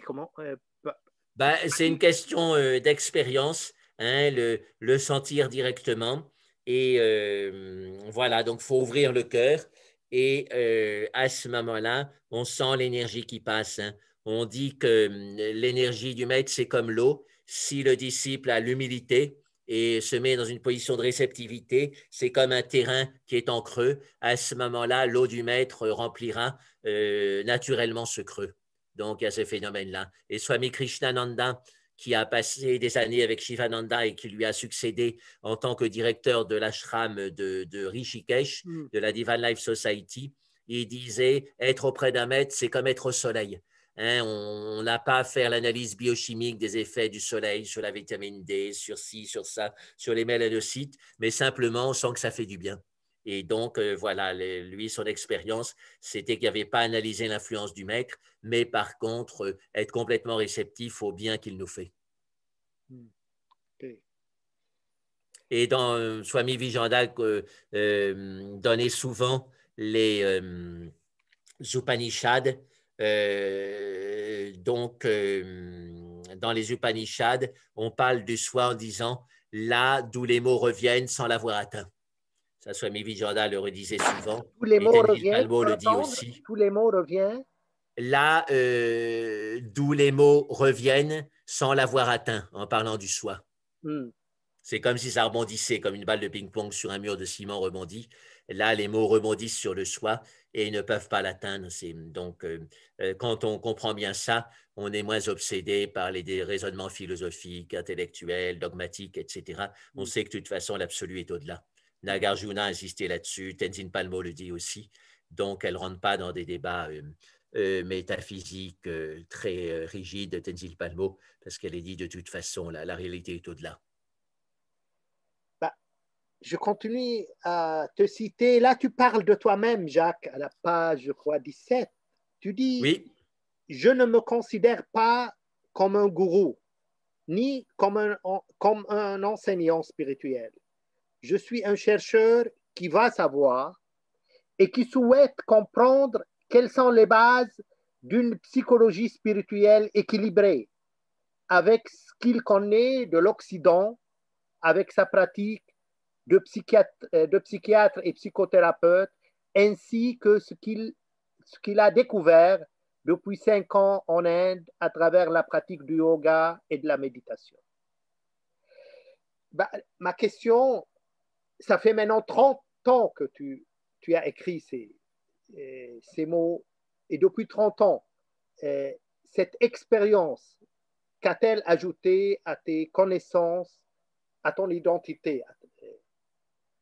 Oui, j'ai beaucoup appris de Swami Vijayananda, de Tenzin Palmo, qui sont des grands pratiquants. Moi-même, je ne prétends pas être un grand pratiquant, mais ce que je fais, je plante des graines et puis je suis un peu comme un instituteur. Hein. On donne des bases de méditation qui aident les gens, qui permettent à des gens qui ont plus d'expérience de vérifier ce qu'ils ont vécu seuls. J'ai souvent ça quand je me promène en tournée. Les gens ont des bonnes expériences, en fait, mais comme ils pratiquent seuls, ils ne savent pas si c'est des bonnes expériences, ils ne savent pas si ça peut mener loin. Alors, j'écoute, et puis avec ce que j'ai entendu de Vijayananda, de Tenzin Palmo, avec ce que j'ai lu, avec ma propre expérience, je leur dis, oui, vous pouvez aller dans ce sens-là. Mais je me considère comme un instituteur hein, qui fait le B.A.B.A. Hein, les méditations guidées, c'est un peu comme les gammes au piano, c'est une sorte de B.A.B.A. Et ça aide quand même. Moi, ça m'a aidé quand j'avais mon premier professeur de yoga et de méditation, Pierre Mathieu, nous enseignait ça. Ça m'a beaucoup aidé. Des exercices tout simples de méditation qu'on répétait toutes les semaines. Et ça m'a donné une base. Et donc, je sais que c'est bien d'avoir une base et que surtout actuellement en Occident, la dispersion est forte. Et donc, les méditations guidées aiment bien. Donc, voilà. Hein. Mais Swami Vijayanda m'a conseillé clairement. Il m'a dit ne rendez pas les gens dépendants de vous. Hein, voilà, parce qu'après, ça devient compliqué. Et voilà, et même en psychothérapie, je le dis clairement, hein, je n'ai jamais fait de thérapie comme font les psychothérapeutes sur plusieurs années avec le même patient. Hein, comme j'étais psychiatre, ça changeait plus vite. J'essayais d'aider les gens pendant quelques mois, mais après, j'ai changé de poste, etc. Et donc, je n'ai pas cette expérience d'avoir guidé des gens en psychothérapie sur des années. Voilà, mais bon, j'ai Ne d'autres rendez pas les gens dépendants de vous. Qu'est-ce que vous en comprenez? Comment vous mettez ça en exergue, en pratique? Oui, ben, en pratique, la manière dont j'ai fonctionné pendant des dizaines d'années, c'était la tournée. Et donc, j'étais juste 2 jours dans un endroit, puis ensuite j'allais à un endroit suivant. Et donc, ça, c'était une bonne manière de ne pas rendre les gens dépendants de moi et moi-même de ne pas devenir dépendant des gens. Voilà. Alors maintenant, bon, il y a le Zoom où il y a des amis qui sont là plus régulièrement. Donc, on fait ça pour l'instant et puis on va voir ce que ça donne, mais je n'ai pas envie d'ouvrir un centre style ashram avec des résidents, etc. Ça, je trouve que ce serait trop lourd et puis que ce n'est pas si nécessaire à la transmission de ce que j'ai appris. Voilà, ça peut se faire plus simplement si les gens sont réceptifs. C'est-à-dire, et tu crois s'ils dépendent de vous, et en quelque sorte, ça les bloque dans leur cheminement? Oui, Ça fait un oui, oui. attachement, c'est quoi? Oui, oui, oui, oui. Hein, Mahananda Mahi disait clairement, il n'y a qu'un seul gourou, c'est Dieu. Et donc, si les gens deviennent dépendants de vous, et puis moi, je n'ai pas le niveau à ça, et donc, automatiquement, je ferai des manipulations, même sans m'en apercevoir. Et donc, on sera dans la situation que décrivait Ramakrishna. Un jour, il passait près d'une mare la nuit, et il a entendu les cris d'une grenouille et c'était des cris anormaux. Donc, il a été regardé et il y avait un serpent qui était commencé à avaler la grenouille. Et 1 heure plus tard, il est repassé par le même endroit. Il y avait toujours les cris de la même grenouille et toujours le même serpent qui essayait d'avaler la grenouille, mais le serpent était trop petit et la grenouille était trop grande et donc il ne se passait rien. Et, sauf que ça faisait souffrir la grenouille et le serpent. Et donc, il dit, c'est comme les relations des gens qui ne sont pas au niveau pour être maîtres spirituels, qui essaie d'avoir des disciples, eh bien, ça fait souffrir les deux et il ne se passe rien d'utile. Alors qu'un vrai maître, il avale la grenouille d'un seul coup. Hein? Donc, la comparaison est un peu directe, mais je pense qu'il y a ça. Donc, il faut se méfier, pas vouloir avaler, entre guillemets, les disciples quand on n'a pas la capacité, parce que ça fera la situation du petit serpent et de la grosse grenouille. Et Jacques, c'est pour ça qu'on vous sent un peu distant, c'est-à-dire vous êtes très disponible et en même temps distant. C'est pour ne pas rendre les gens dépendants de toi? Oui, oui, oui, tout à fait. Hein. Et Vijayanda aussi, d'un côté, il était très proche de vous et de l'autre, il était très distant. Par exemple, il vous voyait tout le monde. Hein, voilà, en anglais, on n'a pas de vouvoiement, mais en français, on a le vouvoiement. Et il vous voyait tout le monde, hein, à part peut-être les enfants, où il pouvait dire tu as des enfants qu'il connaissait bien. Mais passé 18 ans, il vous voyait tout le monde et il l'a fait jusqu'à la fin de sa vie. J'ai passé 25 ans avec lui. À la fin de sa vie, il me vous voyait aussi.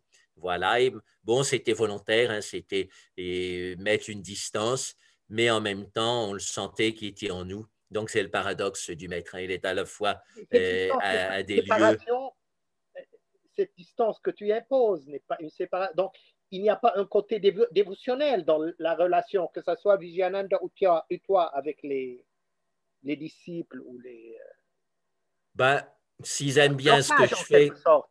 pardon, l'important, c'est d'aimer les pratiques. Hein, voilà, on aime les pratiques, on sent qu'elles nous font du bien, donc on développe une confiance dans ces pratiques, ça, c'est fondamental. Mais il n'y a pas à avoir de l'attachement à une personne en tant que personne. Hein, voilà. Et même Didi, l'assistante de Ma pendant 60 ans ou 70 ans, elle disait ça. Elle disait, moi, je ne comprends pas avec Ma, je la sers tout le temps et pourtant, elle m'échappe, je n'ai pas de relation personnelle avec elle. Même Didi le disait. Hmm. OK.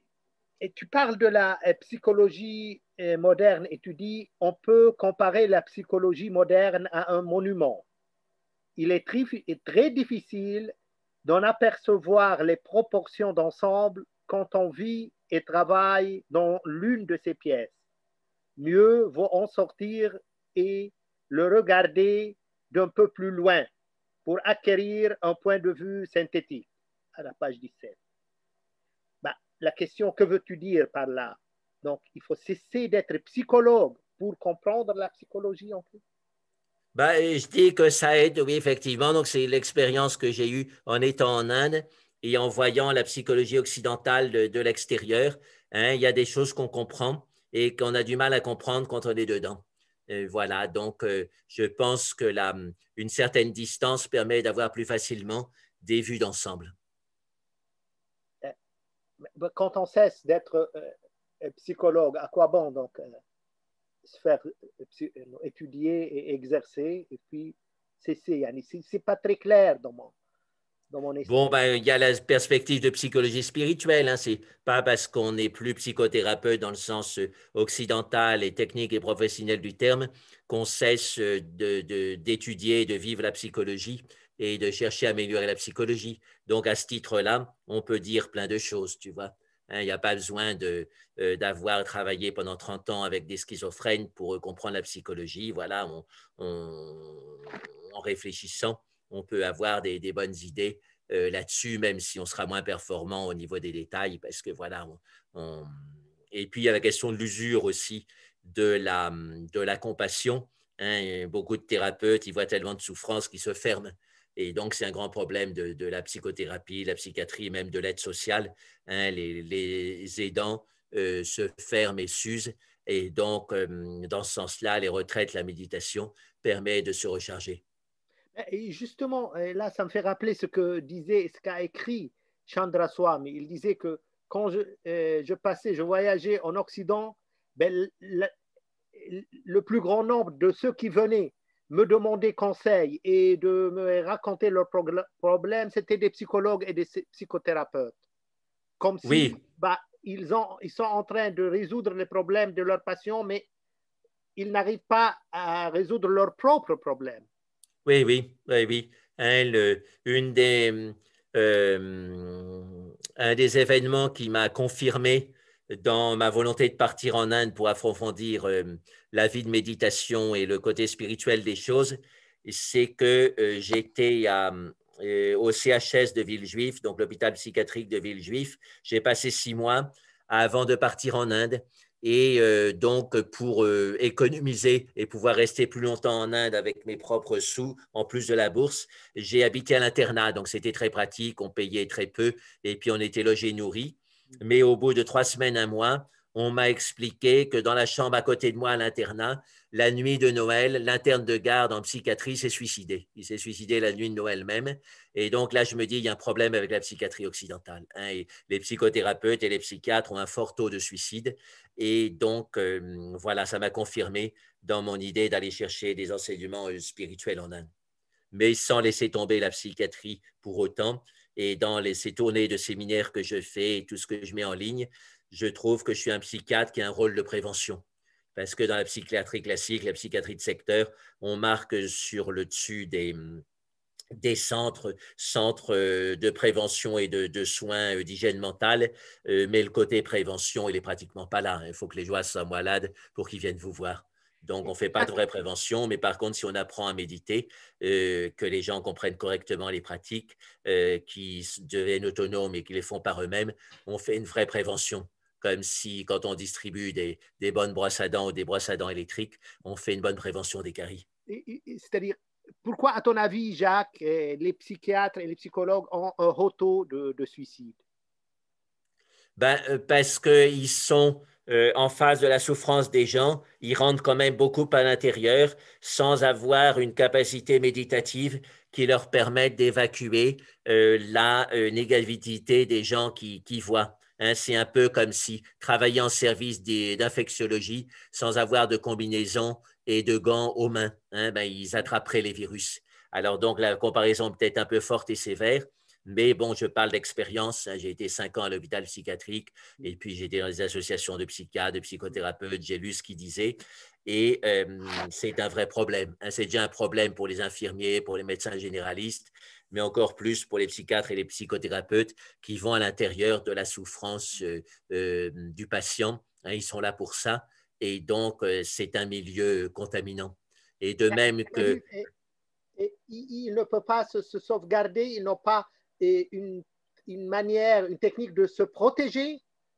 Alors, il y a l'analyse du contre-transfert, hein, donc qui est censé faire une protection du point de vue du psychanalyste. Il y a l'éthique du psychothérapeute, donc qui dit qu'il ne faut pas être trop proche du patient, mais pas trop loin non plus. Mais ça reste intellectuel et au niveau affectif, ce n'est pas si facile de se protéger. Moi, je me protégeais par la méditation Donc, il y a des manières de se protéger en méditation. Par exemple, Vijayandam, quand il voyait des thérapeutes qui gagnaient leur vie avec la thérapie, soit la psychothérapie, soit des thérapies un peu subtiles qui sont proches de la guérison, comme l'ostéopathie, etc., à ce moment-là, il leur disait de réciter le mantra pendant qu'ils pratiquaient. Hein, donc, ça, c'est une possibilité.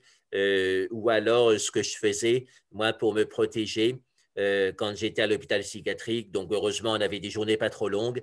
Donc, je revenais en milieu d'après-midi du service et puis je méditais, je chantais mon visage.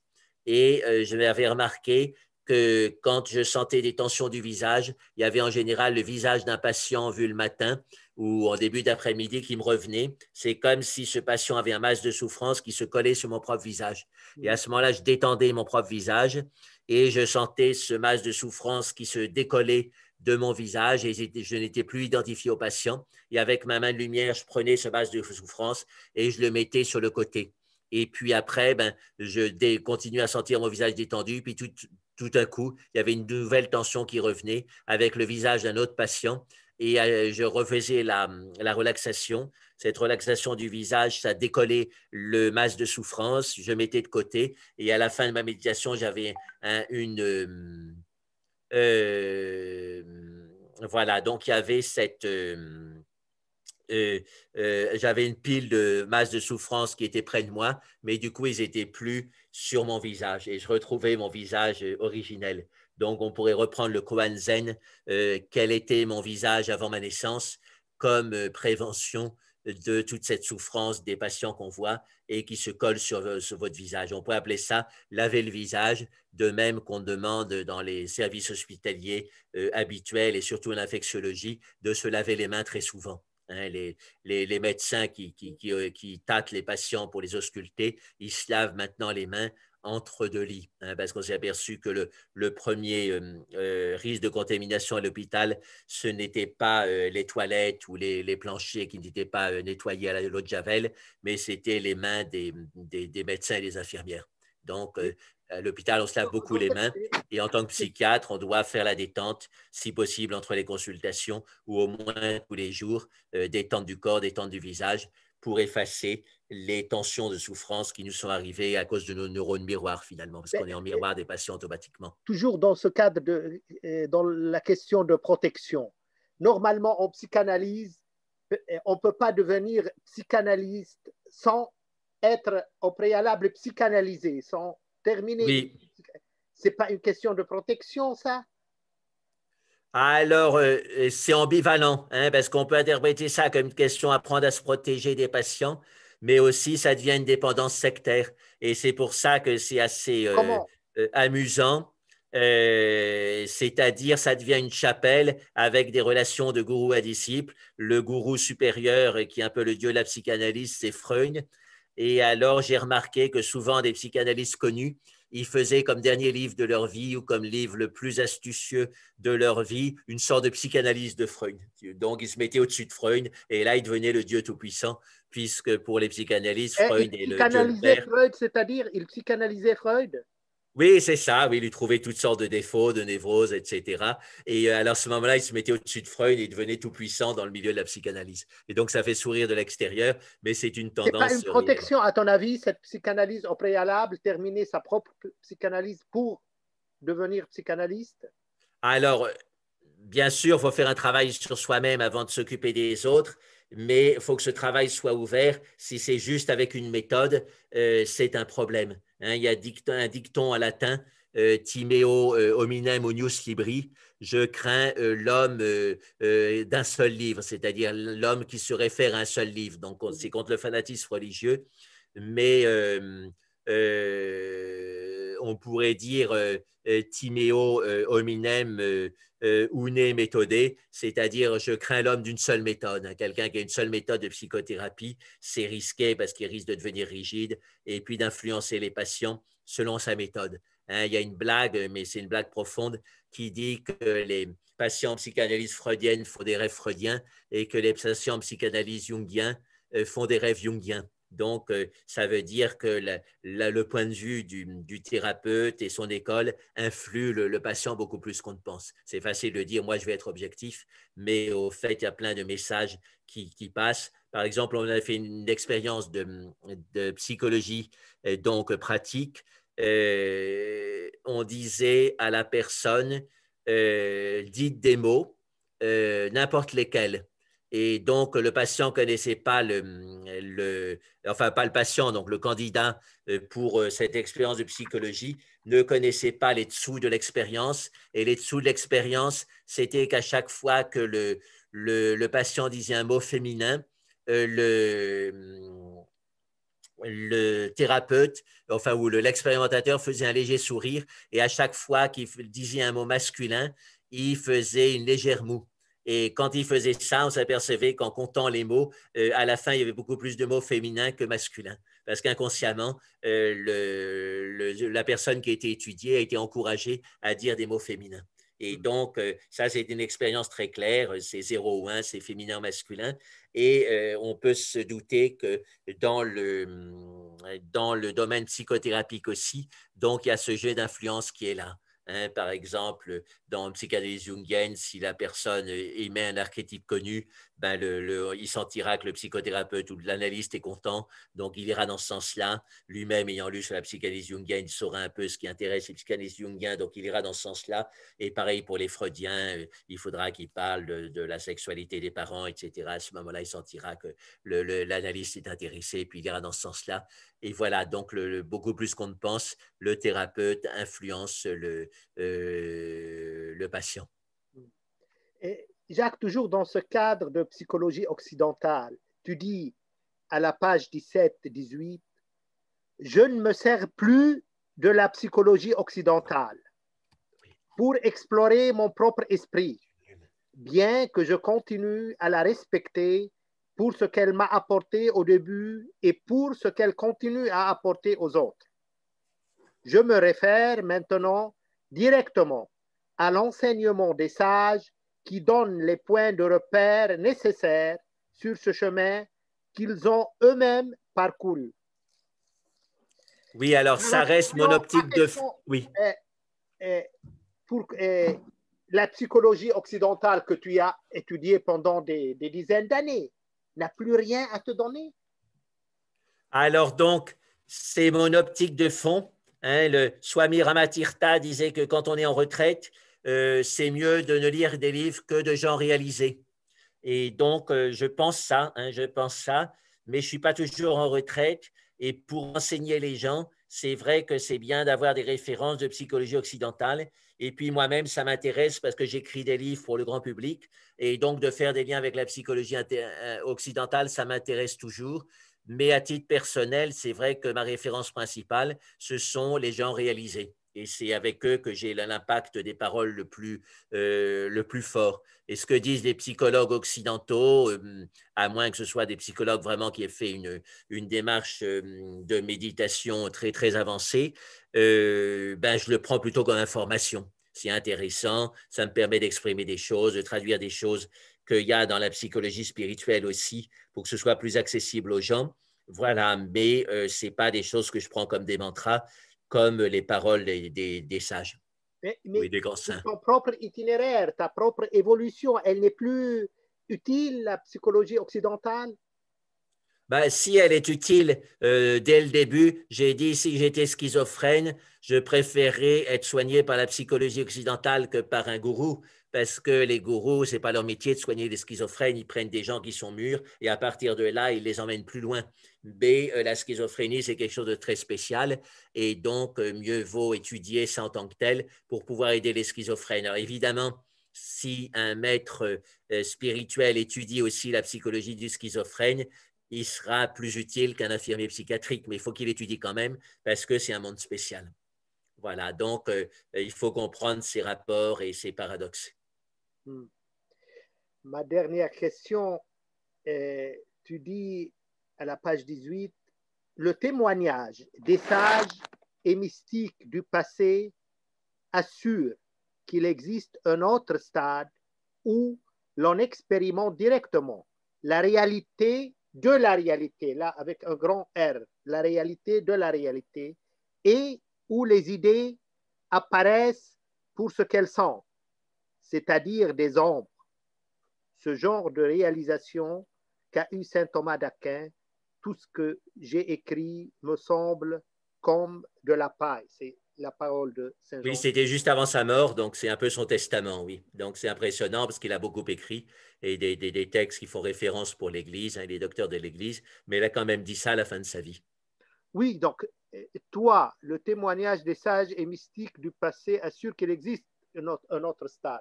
C'est quoi ce stade? Et bah, un jour, tu arriveras à ce que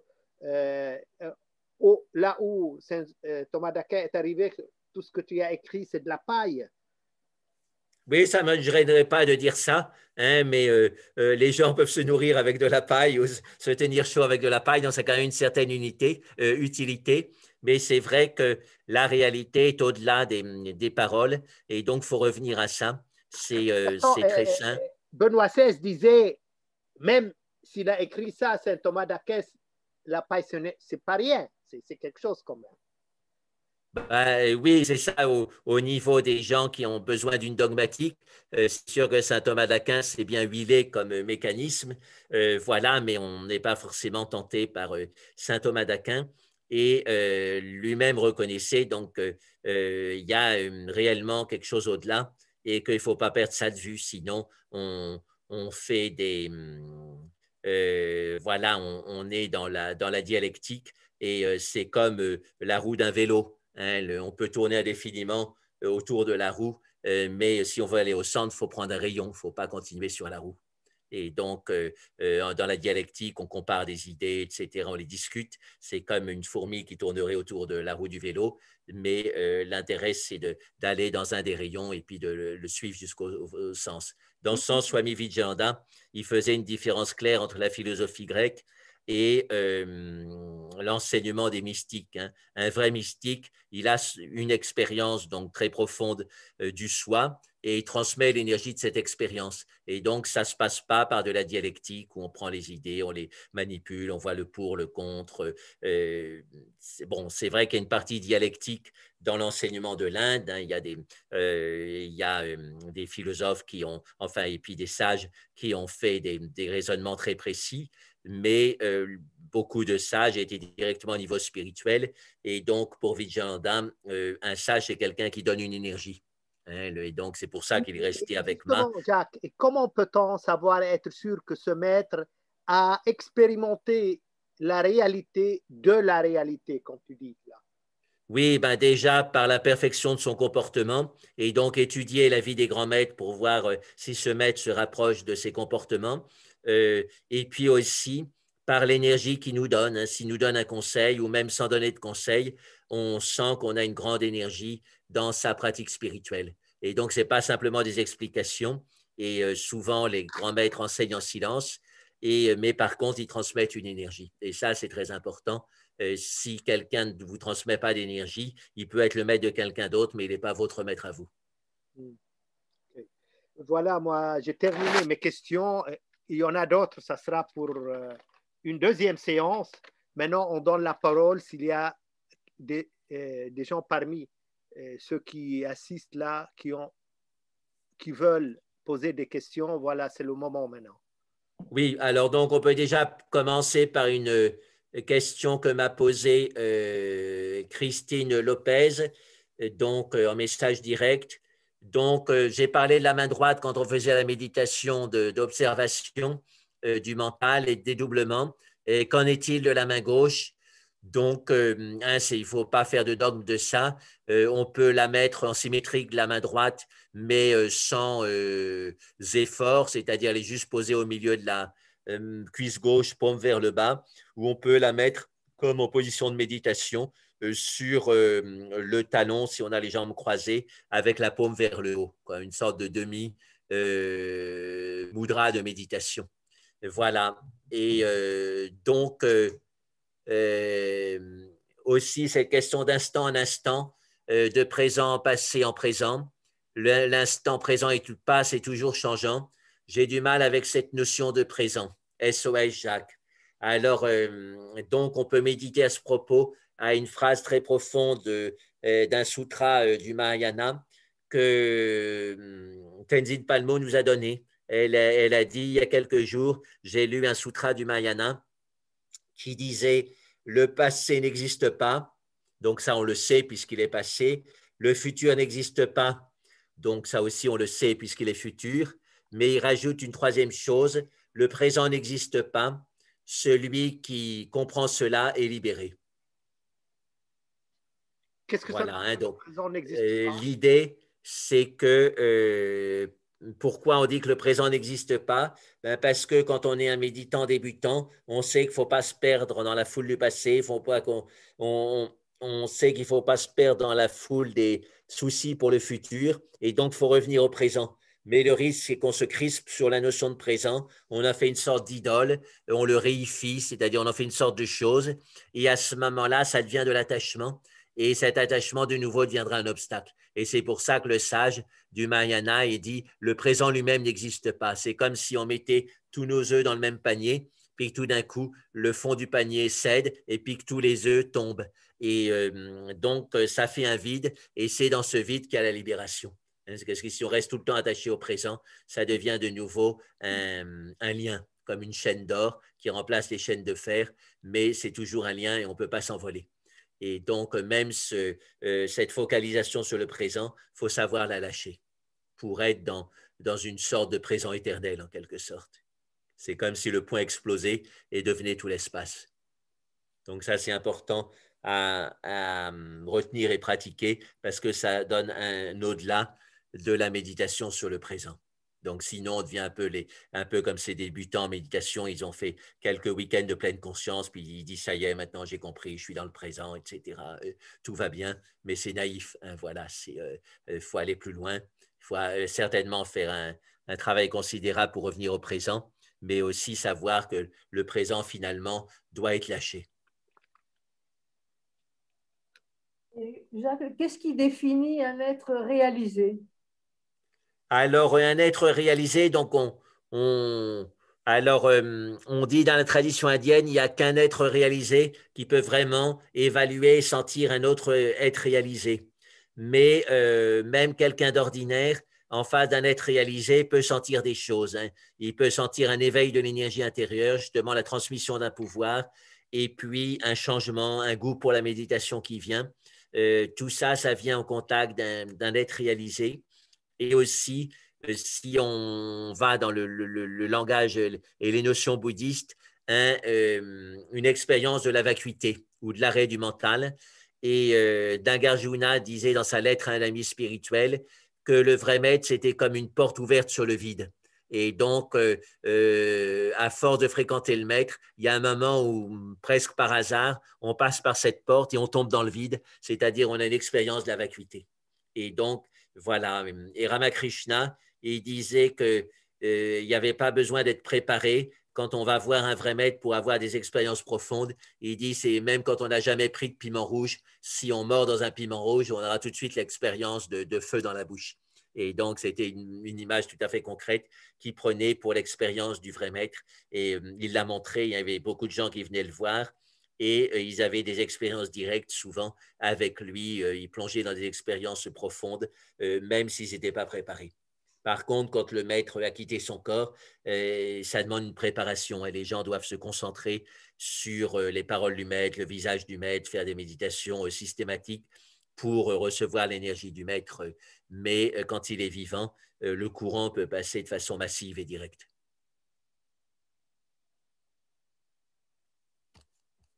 Ben, est-ce qu'il y a d'autres questions avant de finir la séance? Apparemment, oui. non. Ben, Oui, Christine? Oui. Alors, moi, j'ai fait de l'hyperventilation, en effet, en rebirth. Et c'est vrai que le thérapeute nous invite à respirer de façon très active et on oublie complètement le corps. Et à ce moment-là, ce sont les émotions qui surgissent, et notamment, on revit sa naissance avec tout le traumatisme. Et pour moi, ma naissance, c'était une véritable mort. Et j'ai Oui. revécu ça.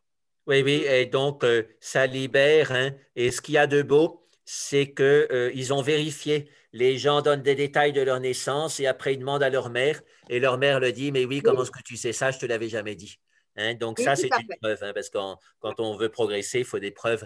Et donc là, ils ont vraiment touché quelque chose de profond.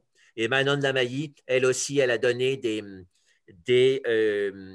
souvenirs de sa naissance.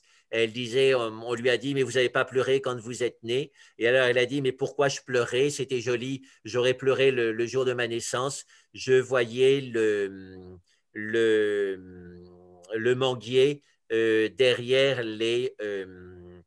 à travers les planches mal soudées de la paroi de la cabane où je suis né.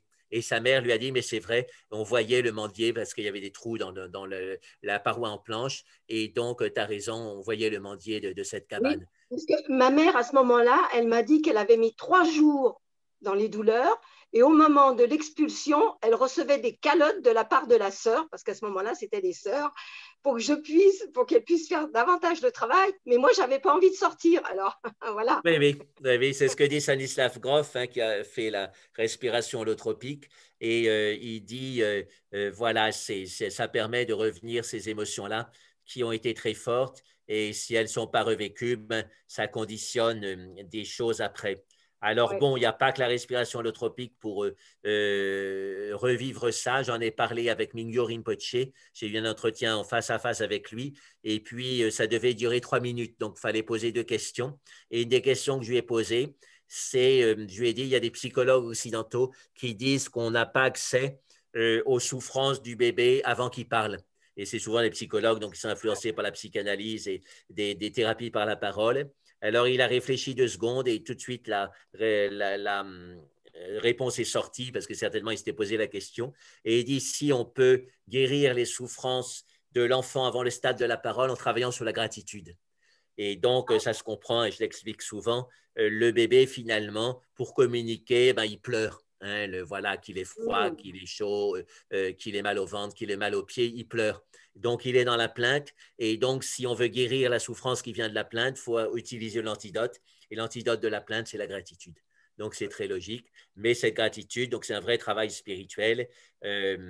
Par exemple, Thich Nhat Hanh nous expliquait, j'avais été une retraite avec lui, et il nous expliquait que la première parole qu'il avait, enfin, le premier vers du premier poème zen qu'il avait dû apprendre quand il était novice, et on leur avait donné 15 poèmes zen à apprendre par cœur. Et donc, ce premier poème zen, c'était le matin, je me réveille et je souris. Et il a dit finalement, dans toute notre vie, même quand on est vieux moine, on travaille là-dessus, hein, parce que ce n'est pas simplement le matin, mais c'est à chaque fois qu'on est réveillé par une souffrance. Hein, donc, la souffrance, ça nous réveille, donc c'est comme un matin. Et là, on a le choix entre se plaindre hein, en se disant quelle dure journée ça va être, pourquoi je me suis réveillé, j'aurais préféré dormir. Hein, c'est ce que pensent les déprimés. Mais là, il dit ben, justement, il faut prendre le chemin inverse, c'est-à-dire avoir la gratitude et même quand on est réveillé par une souffrance, réussir à en sourire. Et à ce moment-là, donc, on développe une vraie sagesse. Pour en merci, revenir Jacques. à ce que disait Christine, quand je suis née, paraît-il, je suis venue comme dans un toboggan, ma petite maman n'a rien senti. C'est ma grand-mère qui s'est aperçue que j'étais là et on a dit, oh mon Dieu, il y a le petit. D'accord, oui, oui, oui. Et aussi, ma mère m'a dit ça. Les premières naissances étaient difficiles parce qu'elle a eu 9 enfants et les dernières, ça a passé comme des lettres à la poste. Ma sœur aussi, qui en a eu 4, m'a dit ça. Moi, je ne peux pas parler d'expérience, mais c'est ce qu'elles ont dit. Mais elle l'a eu que moi, il n'y en avait pas avant. Oui, c'était la première. Oui, Oui, oui, oui. oui. Quelle Voilà. chance, quelle chance, quelle chance. Voilà. C'est peut-être qu'elle avait bu un peu de champagne en allant à la clinique, puisqu'elle était champenoise, ta mère. Ah, mais il y a la péridurale maintenant. Oui, oui, oui, oui, oui. Le champagne, c'est peut-être mieux finalement. Ça devrait être remboursé par la sécurité sociale. Champagne pour femmes qui accouchent. Ben, il y a d'autres questions ou c'est bon? Je crois déjà, on est là, ça fait 2 heures. Oui, Il y oui, a des choses à... c'est bien. Et puis, donc, on se revoit mercredi. Oui, Alors, mercredi, là, je suis en déplacement. Et oui, donc, je te l'ai écrit. Hein, Louis. J'assisterai sans doute pas au début de la session de l'interview et Oui. j'arriverai en cours de route. Voilà. Hein, Vers mais je quelle heure? m'arrangerai pour arriver. Tu arrives vers quelle heure à peu près? Ben, j'arrive à la gare de Rennes à 17 heures et je vais chez ma cousine par le bus. Normalement, c'est qu'une demi-heure. Donc, normalement, je devrais être là à 17h30, mais le temps de sortir de la gare, d'aller chercher le bus, que le train soit en retard, ça fera peut-être 18h ou 18h15. Voilà. Mais dès que j'arriverai, je me brancherai. Et puis voilà. C'est-à-dire, tu arrives pour la méditation? C'est ça, oui, un petit peu avant la méditation que je dois faire. Oui, oui. OK. OK. Bah, tout le Voilà. monde est invité donc à la leçon d'après-demain, le mercredi. Et on a donc une interview avec Tenzin Palmo, c'est le 9, n'est-ce pas? Oui. Et le sujet de ma méditation mercredi, sera cette joie qui dissout toutes les souffrances. Ouais. Donc, je reprends ce verset de la Bhagavad Gita, dont Vijayanda disait que ça pouvait être un mantra. Hein, dans la joie, toutes les souffrances sont détruites. Celui qui maintient son esprit dans la joie voit rapidement sa bouddhi, c'est-à-dire son intuition spirituelle, se stabiliser. Donc, on va développer ça dans la méditation. OK. Donc, après-demain, j'espère Oui, que… et il y aura un docteur, Oui, Mohamed que tu Saleb. connais très bien, c'est le recteur de l'université Français francophone de Beyrouth, où il a fait le congrès. Ouais, ouais, C'est lui qui a fait un doctorat en philosophie en France. oui, oui. Et C'est ça, oui. c'est un épistémologue, philosophe C'est ça. de science. Oui, oui, il est très intéressant. Il avait fait l'introduction au congrès sur sciences et méditation. Et voilà, donc tu traduiras un petit peu en français. Je pense qu'il y a des francophones qui et sont oui, là. s'il y a des personnes, même lui peut traduire parce qu'il est complètement francophone, il est parfaitement francophone. Oui, c'est ça, oui, oui. Hein, S'il y a une présence française, oui, il y aura une traduction. D'accord. Voilà. Donc, après-demain, et dans la séance du lundi prochain, on va continuer à débattre sur ce livre. Oui, parce que l'élément de psychologie spirituelle, effectivement, ça peut couvrir toute la pratique spirituelle, donc Ouais, c'est important. c'est vrai, c'est un livre très dense. Mm. À la prochaine, donc. Voilà. Et bonsoir à tout le monde. Merci.